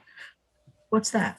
And then so now you have to tell them, go look in your very important papers and see if you can find it's usually it's probably a pretty thick collection of papers that are actually bound. Usually they're all clipped together on the top. And then the cover on it is a heavy construction paper type cover that you see that attorneys put around documents that are important. And it'll usually have the attorney's name on it, information, and then it'll also say abstract of title. That's what you need to find. And they got to start looking for it right in the very beginning, especially now with market time, days from the time it gets listed to the time that there's an offer on it. That period of time is practically seconds. So you do that. When you're talking to a seller, you do that. And you can even ask ask a seller's agent, do you know if your client has their abstract? And in that way, if that particular agent hadn't asked or talked about that with their seller, they can make that conversation start to happen now. These are things that real estate agents can do that can make a process a lot smoother and quicker, as quick as it possibly can be in these times. But understanding and knowing what comes next and what is crucial in this whole process, knowing it and being able to expedite, sometimes expedite it if possible. I have had some situations recently where I've been on the buyer side, the agent on the other side was actually the last one I'm thinking of is the Keller Williams agent. And she went out of her way because it kind of was on her side. She got that abstract from her client and she couriered it to her client's attorney. So anything that you could do, that's a physical process that has to happen. And as long as we're dealing with abstracts, it's like it is. There are some areas that work in title insurance. They get title insurance policies instead of having abstracts. That's a whole nother animal. And that is lately it's been more in the digital world, where they're doing research via the computer. So it's important to know that when your appraisal is done and the bank is happy with all that, now the bank is going to, they're going to do their own preliminary checking on the title. The bank doesn't care if there's an abstract or not. I'll tell you that right now. They don't need an abstract. They will go through the title research themselves to find out whether that property has any liens against it or any outstanding judgments, or if there's anything on that property that would cause a problem with being able to convey clear title. So the bank will do that. But the attorneys, especially in upstate New York, they want that abstract. Because if you think about it, that was one way that they guaranteed future business. Because if they had those abstracts and they hung on to those abstracts, when their client that has now already bought something and moved on, when they want to resell it, they have to come back to get that abstract. So they used to do that. And attorneys used to hang on to abstracts all the time. That was until New York decided to flood every 5 years. Once that happened and there were so many abstracts that were lost in those floods, now what they do is at the closing table, they get that very important abstract and they make the new buyer sign a paper that says, I am receiving my abstract from the attorney. It's in my possession. So that way the attorney doesn't get that future problem where someone says that they still have the abstract. But still, it boils down to, if you're going to get an abstract updated, attorneys are the ones that review them, and attorneys are the ones that update them. They may call out, and some of them update them themselves, and maybe they'll call an abstracting company to have it updated. That's the title work. That's what they call ordering title. That's what they're talking about when you hear that expression. So once that's done, then that's when we're getting really close to being able to close on a loan. But just prior to that, you've got your bank will usually issue an initial clear to close. And that's when they've accepted the buyer themselves. They run their own title search, and they've got the house, the appraisal has come in and it's good. All the conditions have been met. Then they'll send to their client, the buyer, a commitment letter. And on that commitment letter, it spells it right out what the terms of the loan are going to be, any remaining conditions that there might be, and give a time frame as far as how long this commitment letter will last and when do they have to have it closed by. So that is when that is issued. And once that is issued, it is also issued to the buyer's attorney, sends it to the bank attorney and the seller's attorney. And then that puts them to work. Then they start to create that documents that have to be used to do the actual transfer. So any questions on what I just rattled off?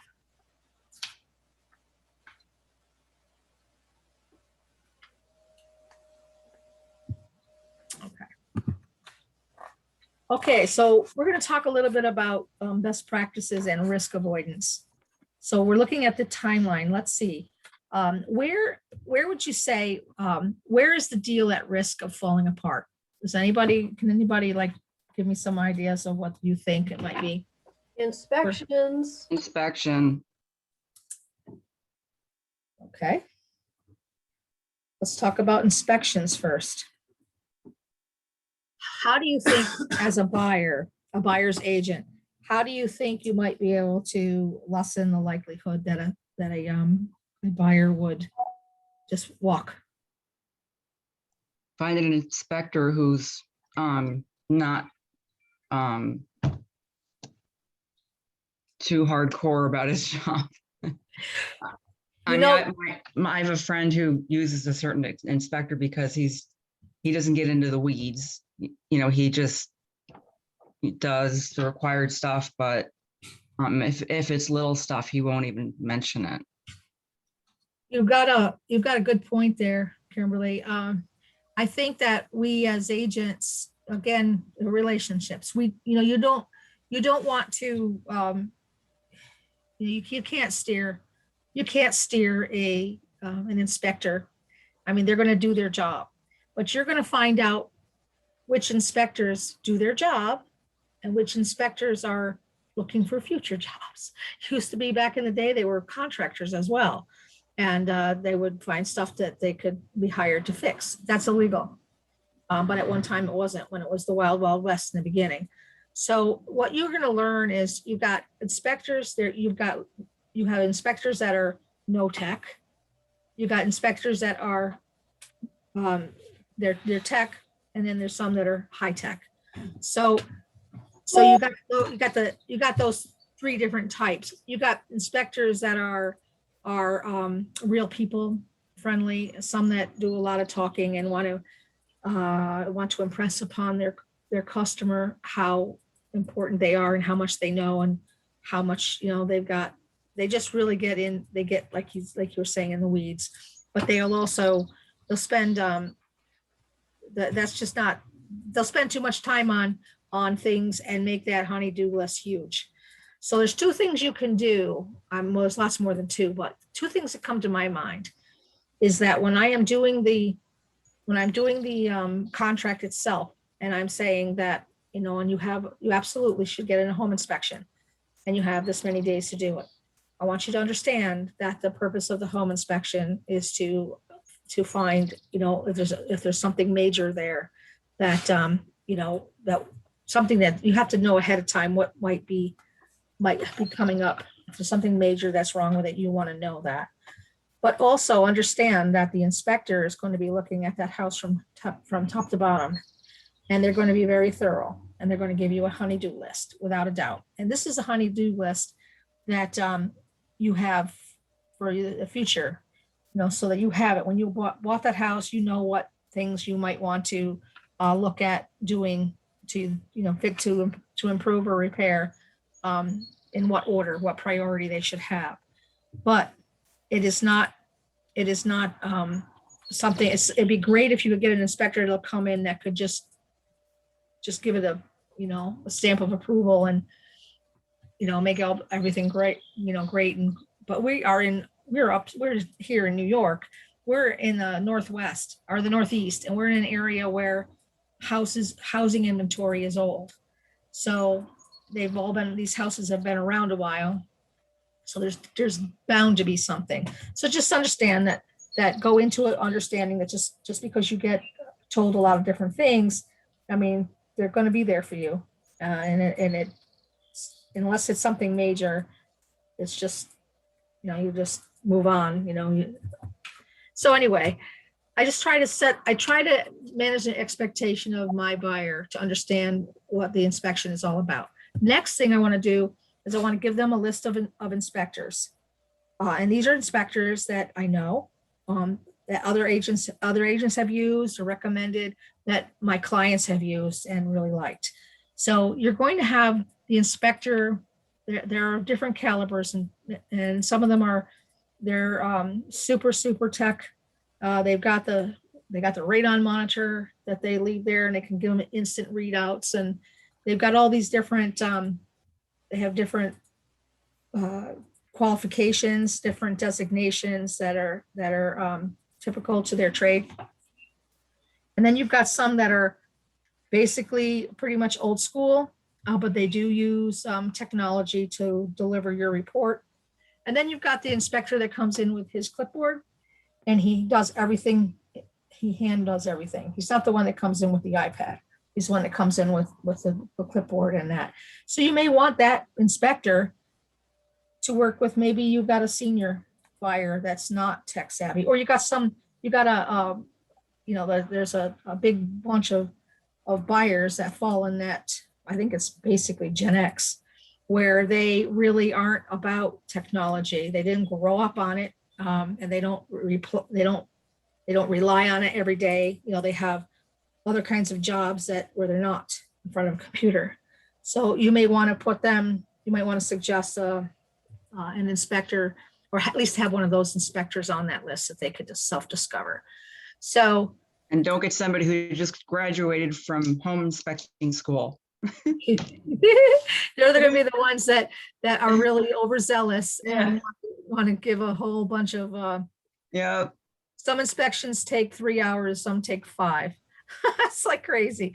But that's all part of your job as new agents is building your vendor list and getting to know the people, getting to, talk to other agents, talk to, prior clients of theirs, vet them, vet the people that you pass out, that you give, and do that. And then there's also by attending the home inspections yourself.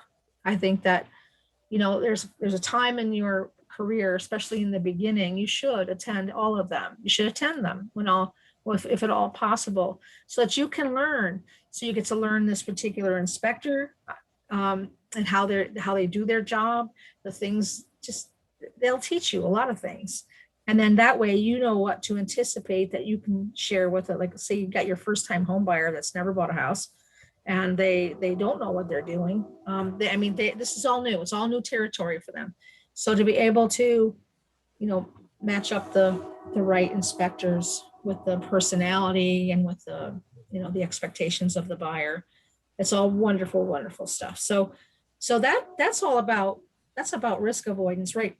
In fact, the risk avoidance is making sure that they get a home inspection, because unless the person that you're working with is in the business, is a contractor or somebody that really knows houses, you always want to make sure, because when they say they want to have a home inspection done, they have a certain amount of time to do it. If they choose not to do it, that's on them. That's not on you. So remember that, and then making sure that they are connected with the home inspectors that are going to meet their expectations and are going to communicate with you, because you need to have that connection there, so that if there are things that pop up, a lot of times I'll get a call directly from the home inspector, and they'll give me a heads up on some things.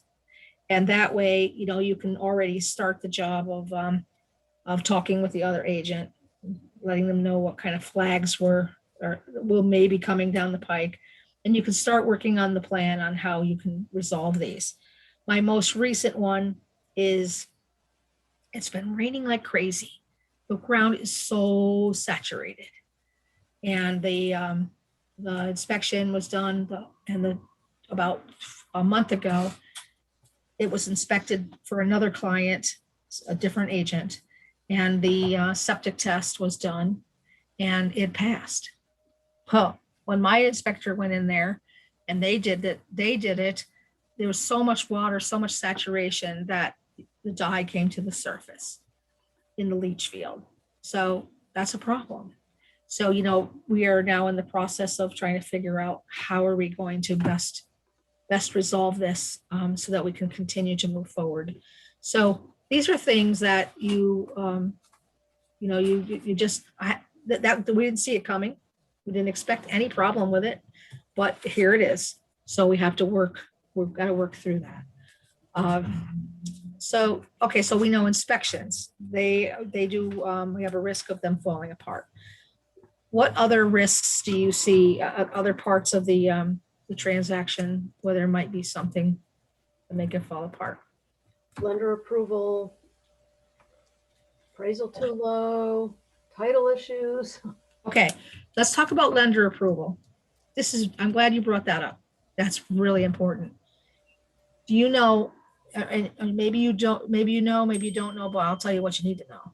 You need to know that the loan that the buyer you're working with that has gotten a pre-qual from the bank, that the bank has given them the pre-qual based on the property that buyer is going to buy.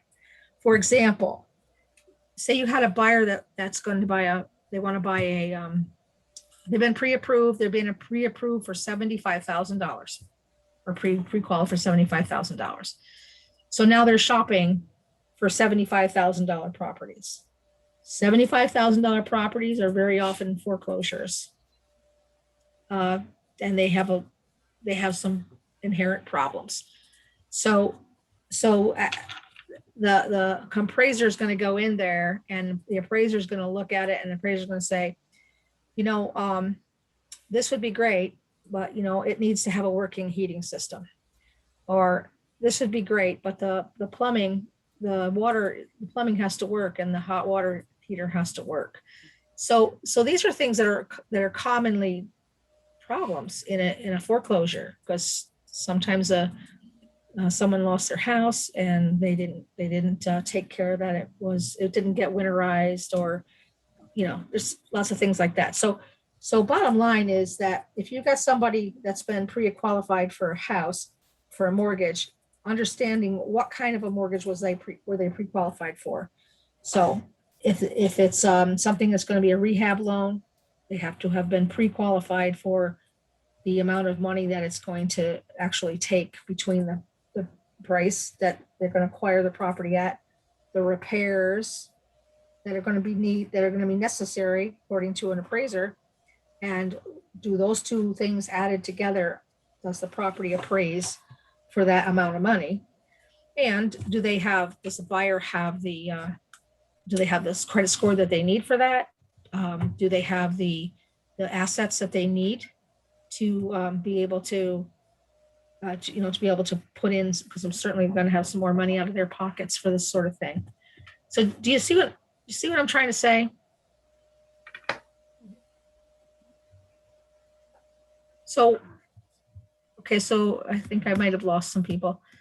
So basically, just make sure that the lender is giving you a pre-qual for the type of property that the buyer is buying. Because there's different kinds, there's properties on large acreage, there's properties that need repairs, there's properties that are, they might have, maybe it's something that doesn't have mineral rights. So there's a lot of different things. So just be really, really, really, really clear with the lender what your buyer wants to buy. So over here in our area, we have lots of lenders, and the agents have relationships with the lenders. So, and the lenders have access to our inventory.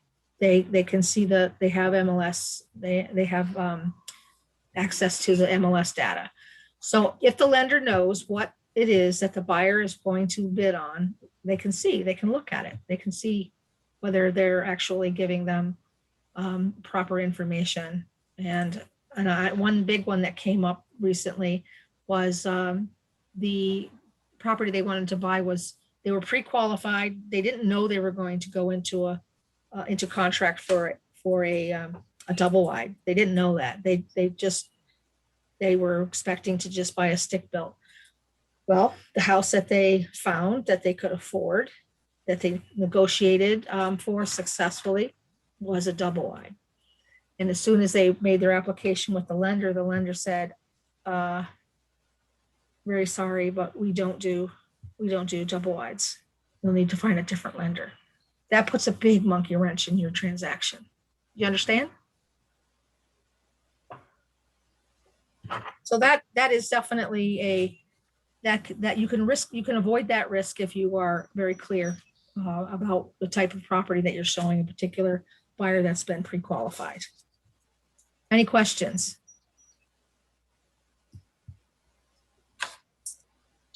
Okay. So as you see here where it talks about that tasks have deadlines, and what are those deadlines? Give me some of the deadlines that we've discussed.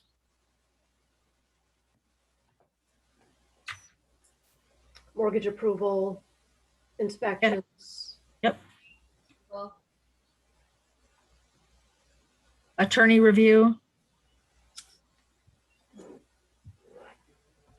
Okay. All right. So those are some of them. And then how can you help manage other parties involved in the deal? We discussed that through the relationships with your co-brokers. Okay. Talking about the relationships with co-brokers.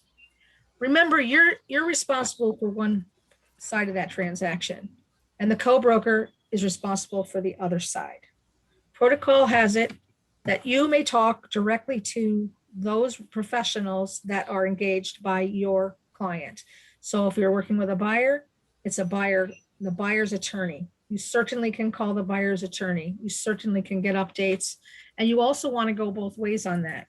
Sometimes you find out something that could be useful to that attorney. So you call, if you're not always calling to get something from them, if you're calling sometimes to give them information, then that becomes like a two-way. And if you are building the relationships with the paralegals that you're talking to that are handling that file, so that when you call them, it's a pleasant experience for them. Maybe you light up their day. You say something that makes them feel good, or you're just something that isn't all about taking from them. So build those relationships. When you know that inspections are completed and everything's good, you may want to give them a call and say, we've gotten through the inspection process with our mutual client, so-and-so, and just wanted to let you know things are good and we're continuing on to the next step. So this way they're informed, they can make a note, makes them have a lot more insight into what's going on in that particular transaction. So you want to do that. Now, if you need to know something about the other side, or again, you're going to share information with that other agent. And if you need them to find out something, then you just call them, during the process, give them a call, ask them if they could check on it. Like I find myself very often, even the abstract, if we're talking about buyer, I'll be calling the other agent to ask questions like, do you know if your seller has delivered their abstract over to their attorney yet? You're going to ask questions like that. And then if you want to know how that process is going, you're going to call the actual you're going to call the agent that's representing the other side and guide them, because you may find yourself in a position where you're the senior agent. You've been in the business longer. You've got a lot more transaction management under your belt, and you may be calling on the other side, maybe represented by somebody's brand new, some agent that's brand new. You can help them. You can help them by making them always seem smarter than maybe they are at the moment. So your co-broker relationship is really important.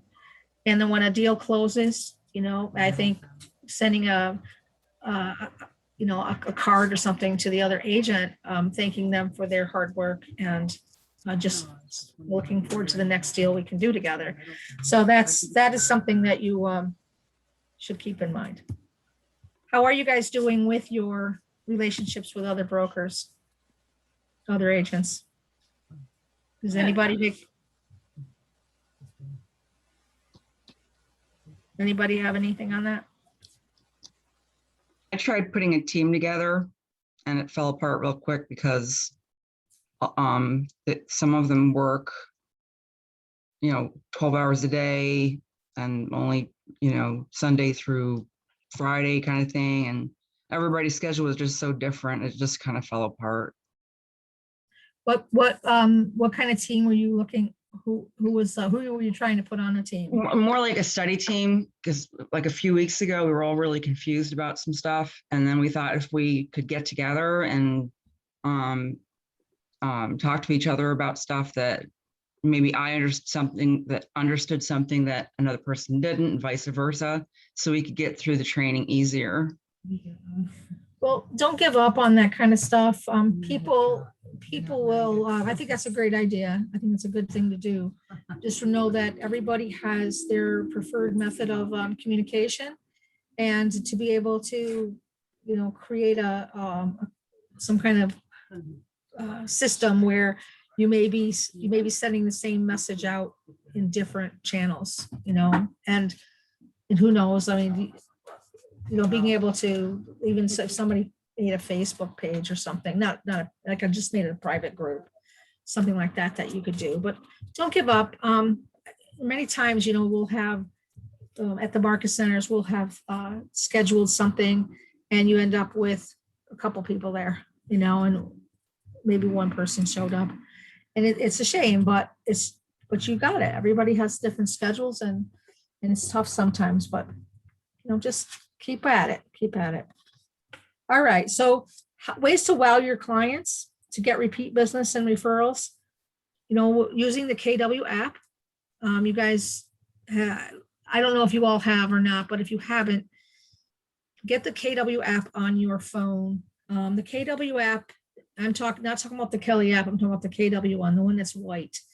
That is we call that's the consumer app. We call it the KW app. It is going to be, yours is going to be branded to you. So anybody you share your app with is going to be directly linked to you, whereas they can get a hold of you very easily. And then when they go online onto their computer to check things, if they're using their app, if you have them in your command as a contact, and you have given them your app, whenever they're using their app, that information and those experiences, those searches and those uses, and they're all going to be recorded on command in and you'll get a note that says so and so, just favorited, just whatever they're doing. So that is something that, it's great information for you to have. It doesn't mean you're going to jump all over them every time they go in there, but at least you've got that information. So let's see. I just saw something in the chat. I was just checking to make sure it wasn't something I needed to answer. All right. So, so you're going to have your consumer app. Another thing I wanted to tell you about that is when you open up your consumer app and it's not Kelly and it's not Command. It is a consumer app. So on your phone, it is a consumer app. It's just exactly like the one that everybody else gets. The only part that is insightful is the fact that when if they're actually in your command database, you get insights there. But as far as the app goes, it's all the same. And when you share it, when you click on other and you say share my app, the message and the link that goes to the person you want to share it with is either shared, if you choose to share it with them via an email, then you just say that and it'll be their email address it gets sent to. And then if you choose to text it to them, it'll go to their phone. And if it goes to their phone, it's just a matter of just clicking on that link and it'll take them to their whatever app store or their Google Play, whatever it is where they get their apps from. And then it'll download on theirs and it'll be branded to you. So that's kind of the thing, if you want to beat like Zillow, I don't know how much we can say about that, but if you want to get people less dependent on other portals to get their information about properties, then you want to do it through sharing your app, because your app is very powerful. It's more powerful than Zillow in the respect that anything that they see on your app, it is real time. It is really available. It's really a listing. If they go into some of the portals that are out there, they're getting every single piece of real estate data that there is, things that are for sale or not for sale, things that are for sale by owner. I mean, they're getting a big abundance of information that is highly inaccurate, but your app is going to give them accurate information, and it's fed real time through MLS, which all the MLS is in KWLS. So it's real time information. The next thing you want to do, we touched on this just a little bit, was to create a vendor and a utility list. You really want to compile this. It's like your own Angie's List.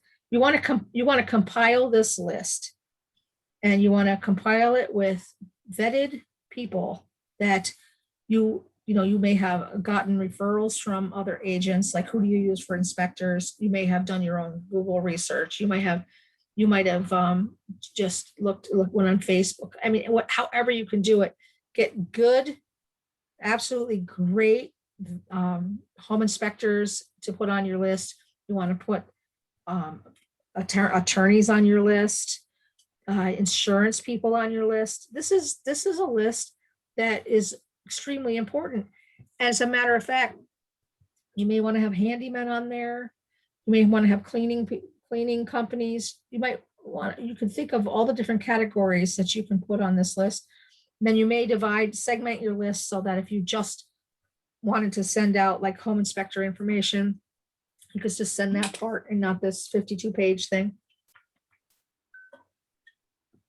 But these are things that you take the time to do it and you save those. You've got automatically got it. You have it to send it to your people when they need it and before they even ask for it. It's such gold. Utility lists. That's going to be the list, like, excuse me. What I think of top of mind right now is you want to know who the internet providers are. Who are they? And how would your client get a hold of them? Just a sec.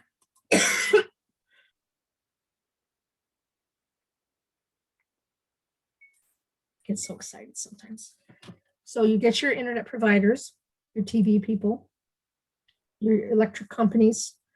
Sometimes you are in areas where there are co-ops. Get the co-op, the co-op electric. Get a hold of those. And you've got your cell providers. All this super necessary information that will be very handy for your clients. Gather that, make that part of your to-do list that you want to do for your future clients. So create those lists.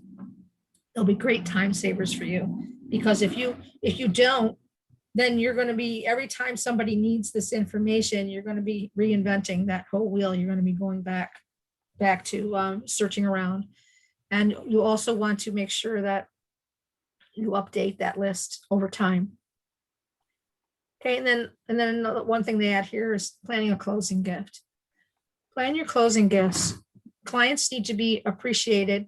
And in the old days, a lot of times you went through the process with a buyer, and you got them right through the process, then they closed and you said thank you, and then that's it. That you didn't continue to keep in touch with them. You didn't maintain the relationship. And the thing with these relationships is that every buyer, like agents in the past have always been looking at the agents that they're looking at the buyers and the sellers that are at that point in time where they're looking for it. They're going to do something. They're going to pull the trigger. They're going to look for a realtor. It would be wonderful if what down here is where they closed on the property. You were great with them all the way to here, and then they closed on it. And then there's this gap from the time that they bought it, all that time up to the point where they are ready to pull the trigger again. If you're in flow with them, if you're in relationship with them, then when that time comes, it's a no-brainer. You're their person. You're their realtor for life. So that's what you want to do, is you want to figure out ways to stay in flow with your clients. Don't think of anybody as a past client. They're always clients. And they, of course, that blossoms into friendships and all those great things. But then you'll find that over time, you're going to be working with their children. And then you may even get to the point like I'm at now, where I'm working with their grandchildren. So this is a wonderful thing. And it's all about your planning, what you do to get those referrals. So command transaction management. This is something that I am going to, in command, I'm going to see how far we can go on this. All right, so here we have a customized checklist. So in command, you go to opportunities, and then you select under contract, because those under contract is that time period that we've been talking about now for the last couple of hours. So if I guess I'll just kind of give you a peek at some of the stuff I'm working on.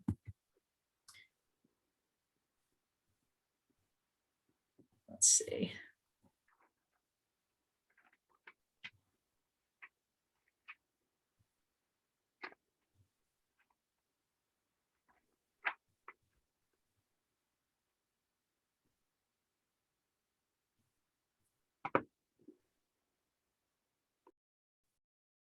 All right, I'm going to open up Command.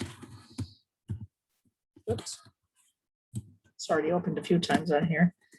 Okay. All right, so this is your screen that you see. Can you all see this? Somebody say that. All right. So this is your screen, and then you're going to come over on the left side. You're going to come down to the applet that has the handshake.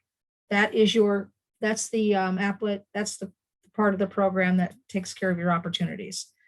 So you're going to click on that to come into opportunities. And you're going to look if you're working with a buyer right now. So we're going to go into buyers, and we're going to look under, I got to get on my team. Sorry. So you're going to work and look in your under contract. So I'll click on the under contract, and you could do this with every single one. So we'll pull this one out. You notice there's a checklist here. They're in the inspections process right now. If I moved him back to where first thing when they're under contract, the first place that they go is under it's under escrow. And this has not been updated. I collected that. I gathered the information. I got the attorney approval, and I provided inspector information to them. Okay, so that's been done. So that has all been done, and that is how I can stay on top of this. This is a brand new one, and my admin has been off duty. So I've just filled that in for them. I'm going to move it over. And now he's under inspections. So I'm going to click on inspections. We've been talking about some of this stuff before. So this is a step-by-step process of what has to be done. So we need to help coordinate the inspection dates and the access through the listing agent. I happen to be on both sides of the deal, so I did that. I coordinated with myself. So I can click that off. It's been done. Now, if I wanted Command to let my client know what I've done as I've done them, I would have clicked on client update, and then that way they would automatically get an email. Once a day, Command will send out everything you've done. I've been just communicating with this client via text. I've just been doing it in real time. So now the inspection is going to be done tomorrow. Once the inspection is done, I will review the inspection results with him. And then I'm going to be addressing any concerns that came up. And then I'm going to either negotiate a solution or move forward without it, or set the contract aside. It'll be one of those choices. So this is the way that you can manage your transaction management and have it so that nothing falls through the cracks. And that's by putting your checklists in each part of the process. So when you look at this, when you're looking at this pipeline, you're seeing the little plant growing, the cultivate. This is the pipeline where these are all people that I'm watching as buyers that had expressed interest in buying someday. And then this one here, these are people that are actually involved in doing doing searches. They're actually engaged with the website. So they're in here. When they get to the point where they're just about ready to set an appointment, they're in the hot section. So people that are hot, you may be doing stuff like I would then be putting more information of their information and putting more client contact information in their record. And then here I'm sending the client to my preferred vendor for mortgages. And then I'm sending them my app, and then I'm creating a room for them in design. These are all the things that we do at this stage of the game. So we move from hot, we would move then to appointment. And once you're in appointment, now you've got several sections. You can modify this yourself to fit you, as long as you have the key components in where they need to go. So for me, I have a buyer consultation first. Then I go into the scheduling phase. We're scheduling their appointment. And then I actually schedule the tour. And this would be when we're actually going to go look at property together. And then I have let's see. I have another, how to move this thing over. Down here, push this. Okay, so then I got where they've kept the they kept the appointment, and sometimes there's a second or third. And you're gonna find these second and third ones when you miss out on a deal and you have to go back to square one, which is looking again. So this is the this section here. And as we look at this, there are ways that when we look at this screen, you're seeing the 5 phases. They call them phases. That's phases of a transaction. You've got the cultivate, that's from the very beginning before they ever set an appointment. Then when they've set the appointment, then when they become an active deal going on, whether it's a buyer or seller, that's when we're searching and we're looking, we're trying to identify something. And then when we actually get an agreed upon contract, then they're under contract. And then the last one is closed. So if we were to if we clicked on here where it says edit stages. So these are all different stages. You got the buyer consultation, scheduling, scheduled property. These are all different stages of a specific phase. So these are all the edit appointment. This is the edit appointment phase, and these are all the stages. It's so confusing.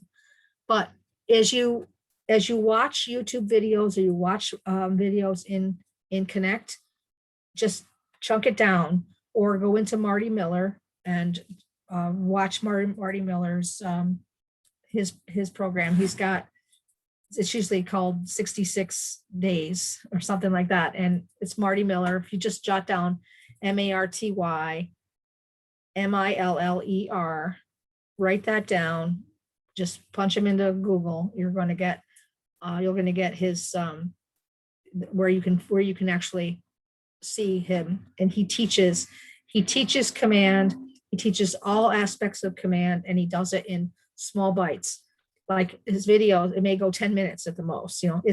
It's just really chunked down, and it's very, very thorough, and he does it in a way that you can really learn this business.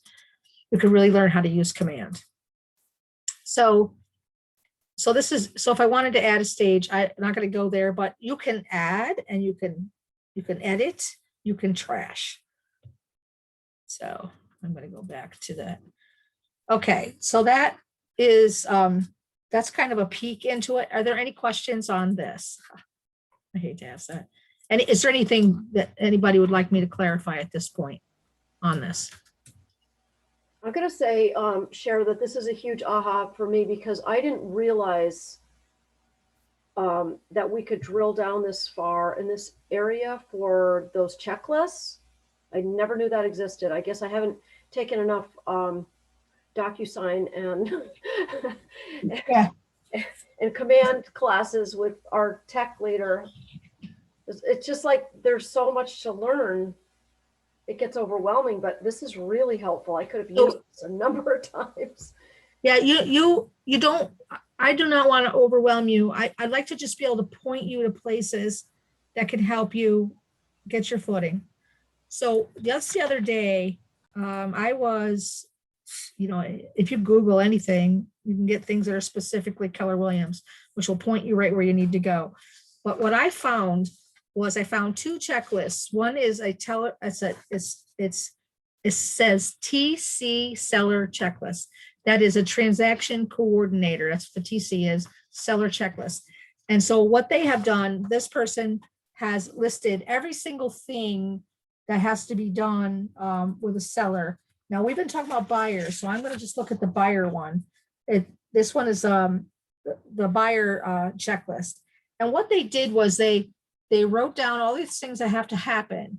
And now they're going to happen in different sections of your transaction. So you're going to put these lists where they should be in the area that they belong. So like the lists are shown in the lower right-hand corner of each one of these cards. These are all opportunities. Each card, we call it a card.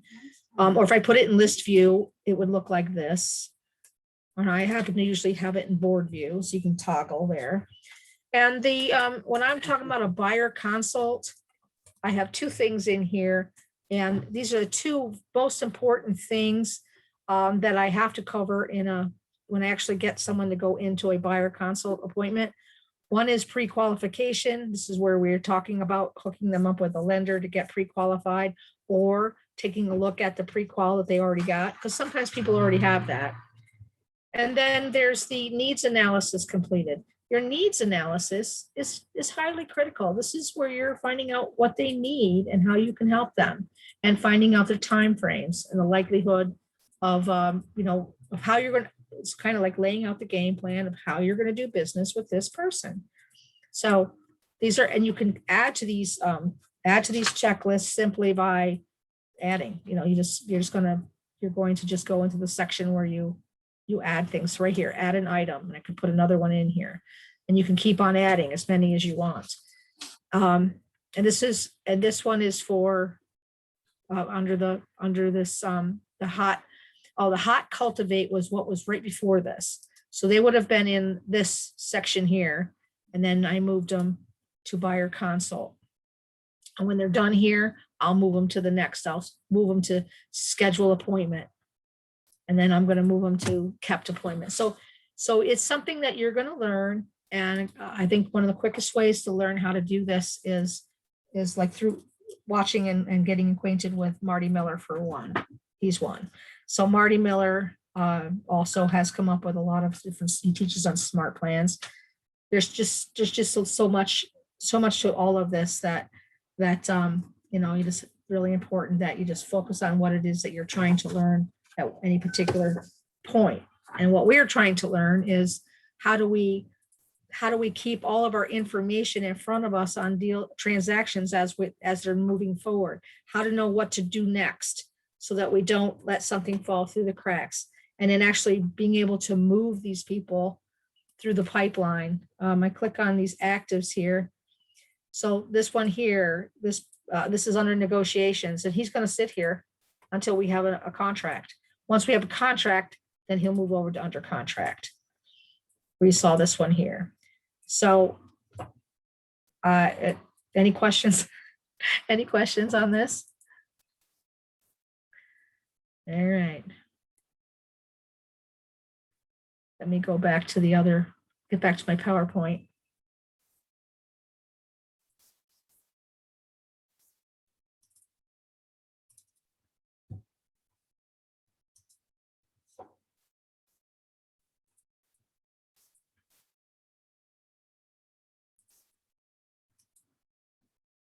Okay, so I've shown you how to go into opportunities for the handshake, how to go under contract and the other pipeline, which was above it, was on listings. So everything that has to do with a listing is up there.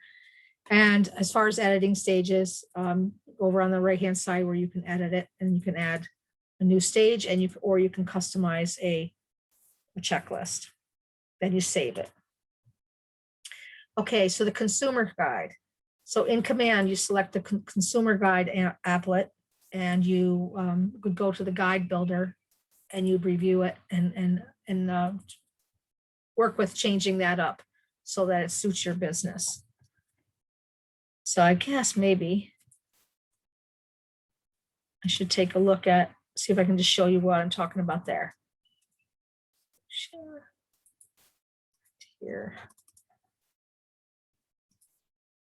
Okay, so that's not what I wanted.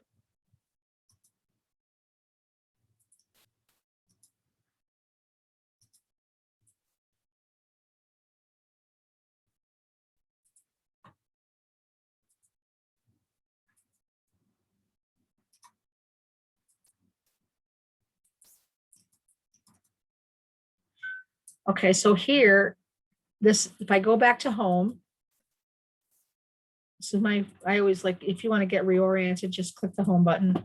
And then if I come down to consumer is the last applet there. I click on consumer. It takes me to that page. And then you have your guide builder that you go through the steps. just click on it. It'll take you right through. I'll wait to see what it shows me here.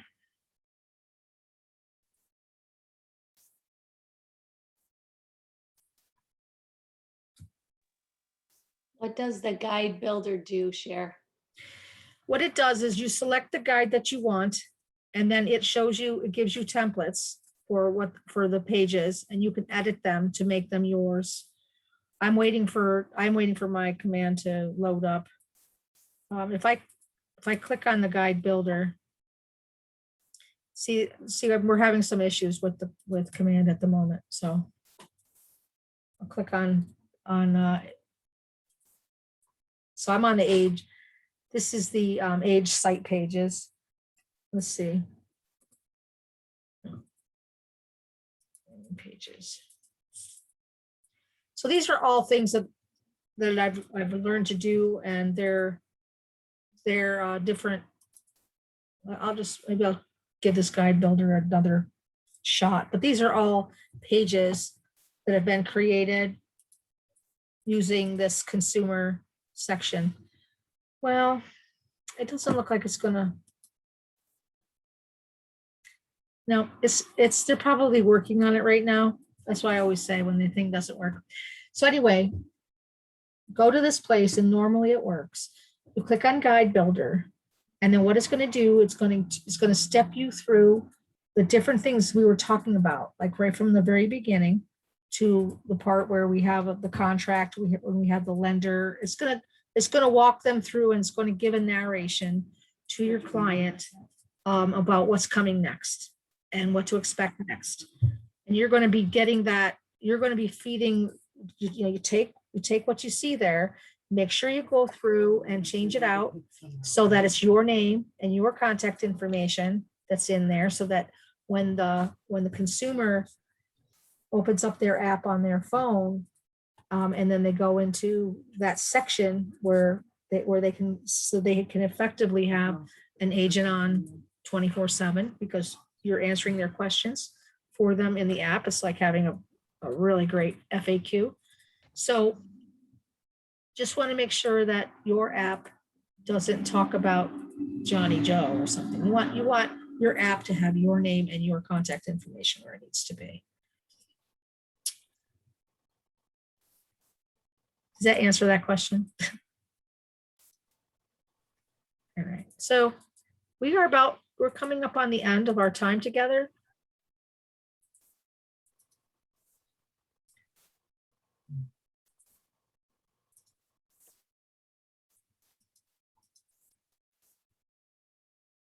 Just kind of get back to the page.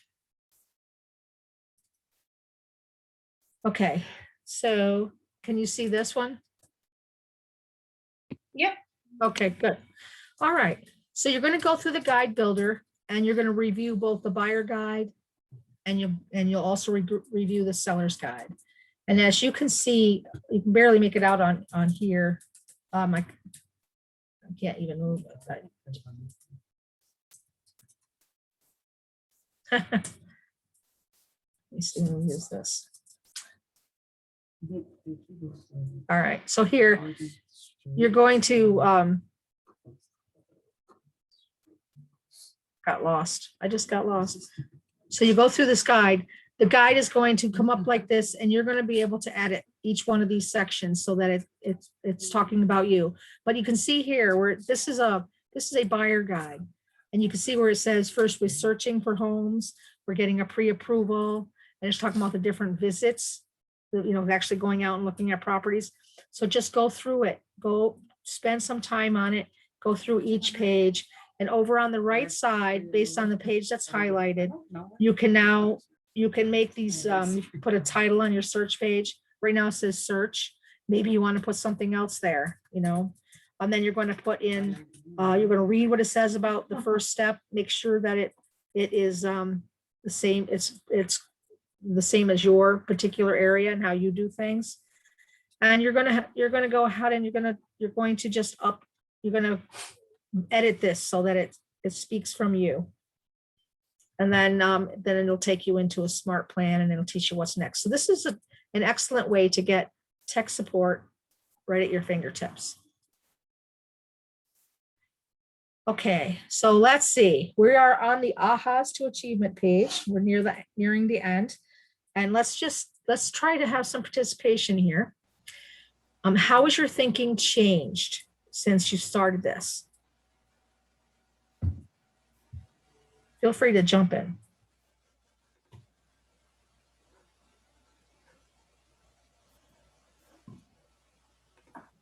I know 14 of you hung out there.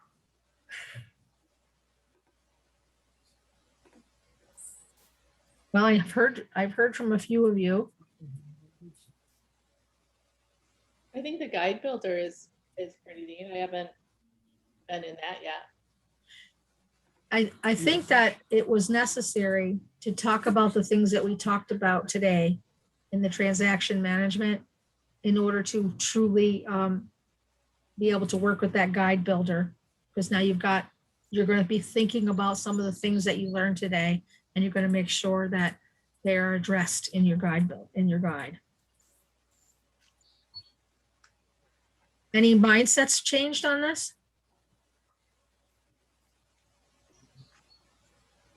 I just want to say that this class reminds me, well, all the classes, but this one, I definitely got some nice takeaways and just reminds me to take this class again.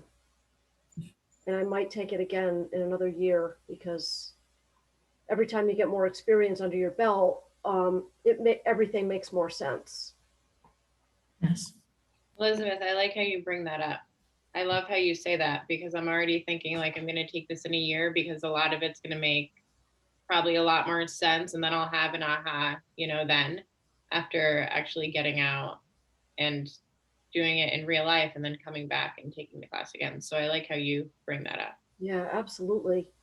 I mean, I had a couple of other things that I would like to contribute to what you were talking about, Cher, about the broker, the co-broke.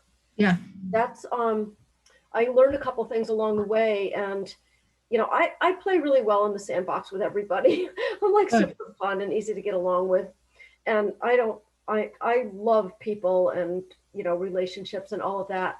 And I do find that sometimes in this industry, it seems like we come up against egos sometimes, not really with Keller Williams agents, but with other agents, less organized, less training, more egos. And so it kind of makes it maybe a little bit more challenging to try to get along. And one transaction I had, the agent on the other side was really kind of like that, just I know more than you, and just ego, and I could tell that it was that. And I know that's just insecurity on people's parts. I get that, and I whatever. So, but she was it just seemed like she was trying to make things more difficult.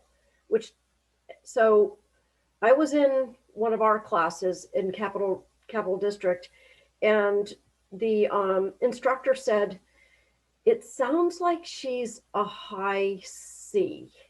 And I had taken the DISC classes back in another life, so I knew exactly what she meant by that. So I promptly took the next DISC DISC class that I could.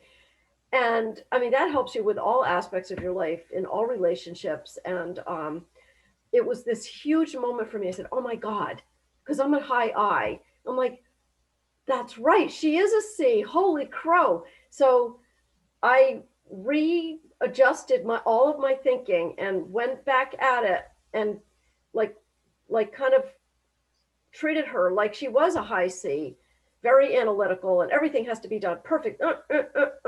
There's no room for personality here, So that made everything go so much more smoothly.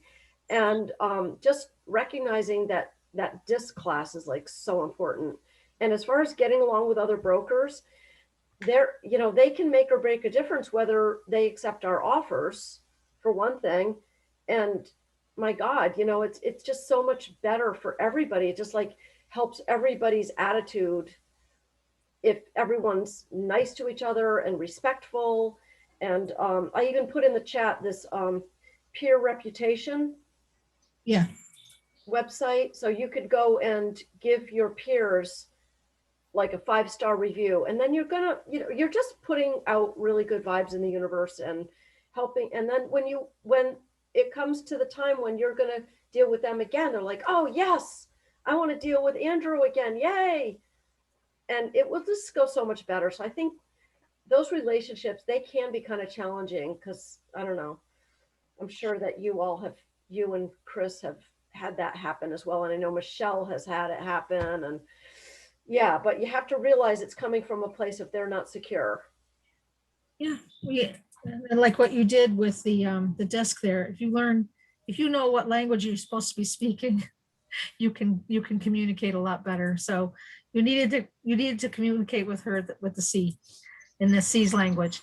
And that's the thing about, as we become more experienced and we develop our skill sets, we learn to mirror who it is that we're working with, and we learn to it's like basically know what their triggers are and what they relate to, and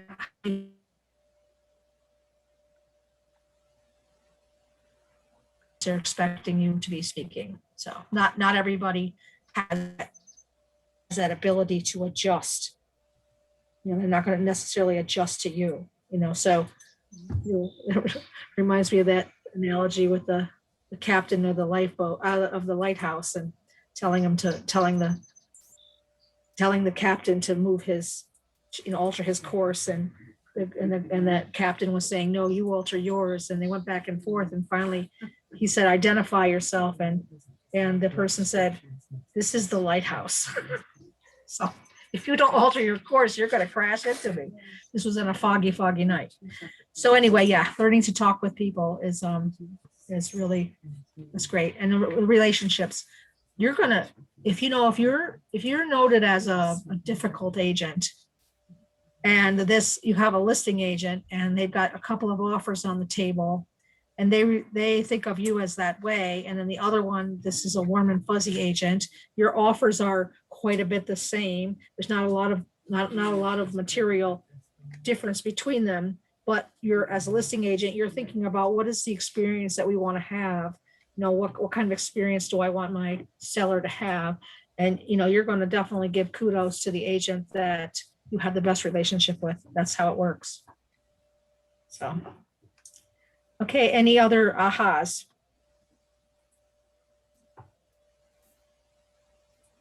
All right. Well, I appreciate your time today. We're a little bit earlier. We're just a tiny bit earlier. I think that a recap, I think we've been recapping as we went here.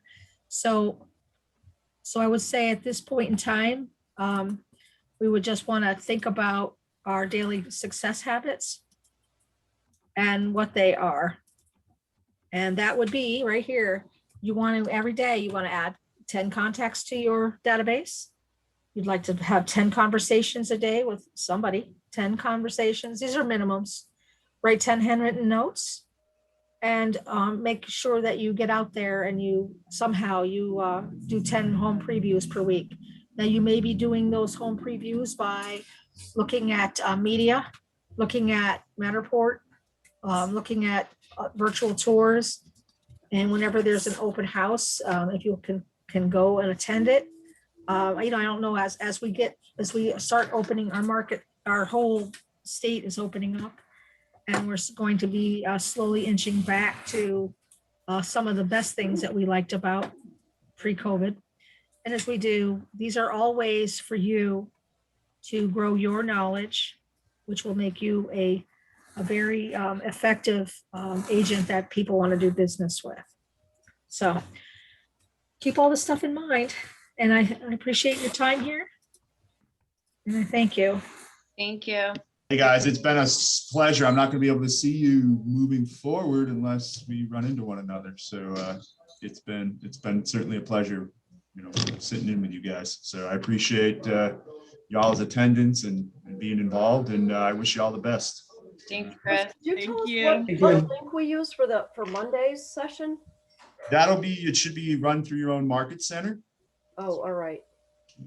I'll ask Michelle about that. I'm always so confused. I'm gonna call Vicky and I'll get back to you. Two eyes playing together. I'll have her post it. You guys have been great. Thank you so much. Chris, you've been awesome. Thank you. Yeah, no, I appreciate it. Y'all. If you ever need anything, you should have my email address. Please contact me. I'm always available. Okay, guys? Thank you all very much. Have a glorious weekend. Thanks, Thank you. guys. Thank you. Thank you. Bye-bye. Bye. Thank you all.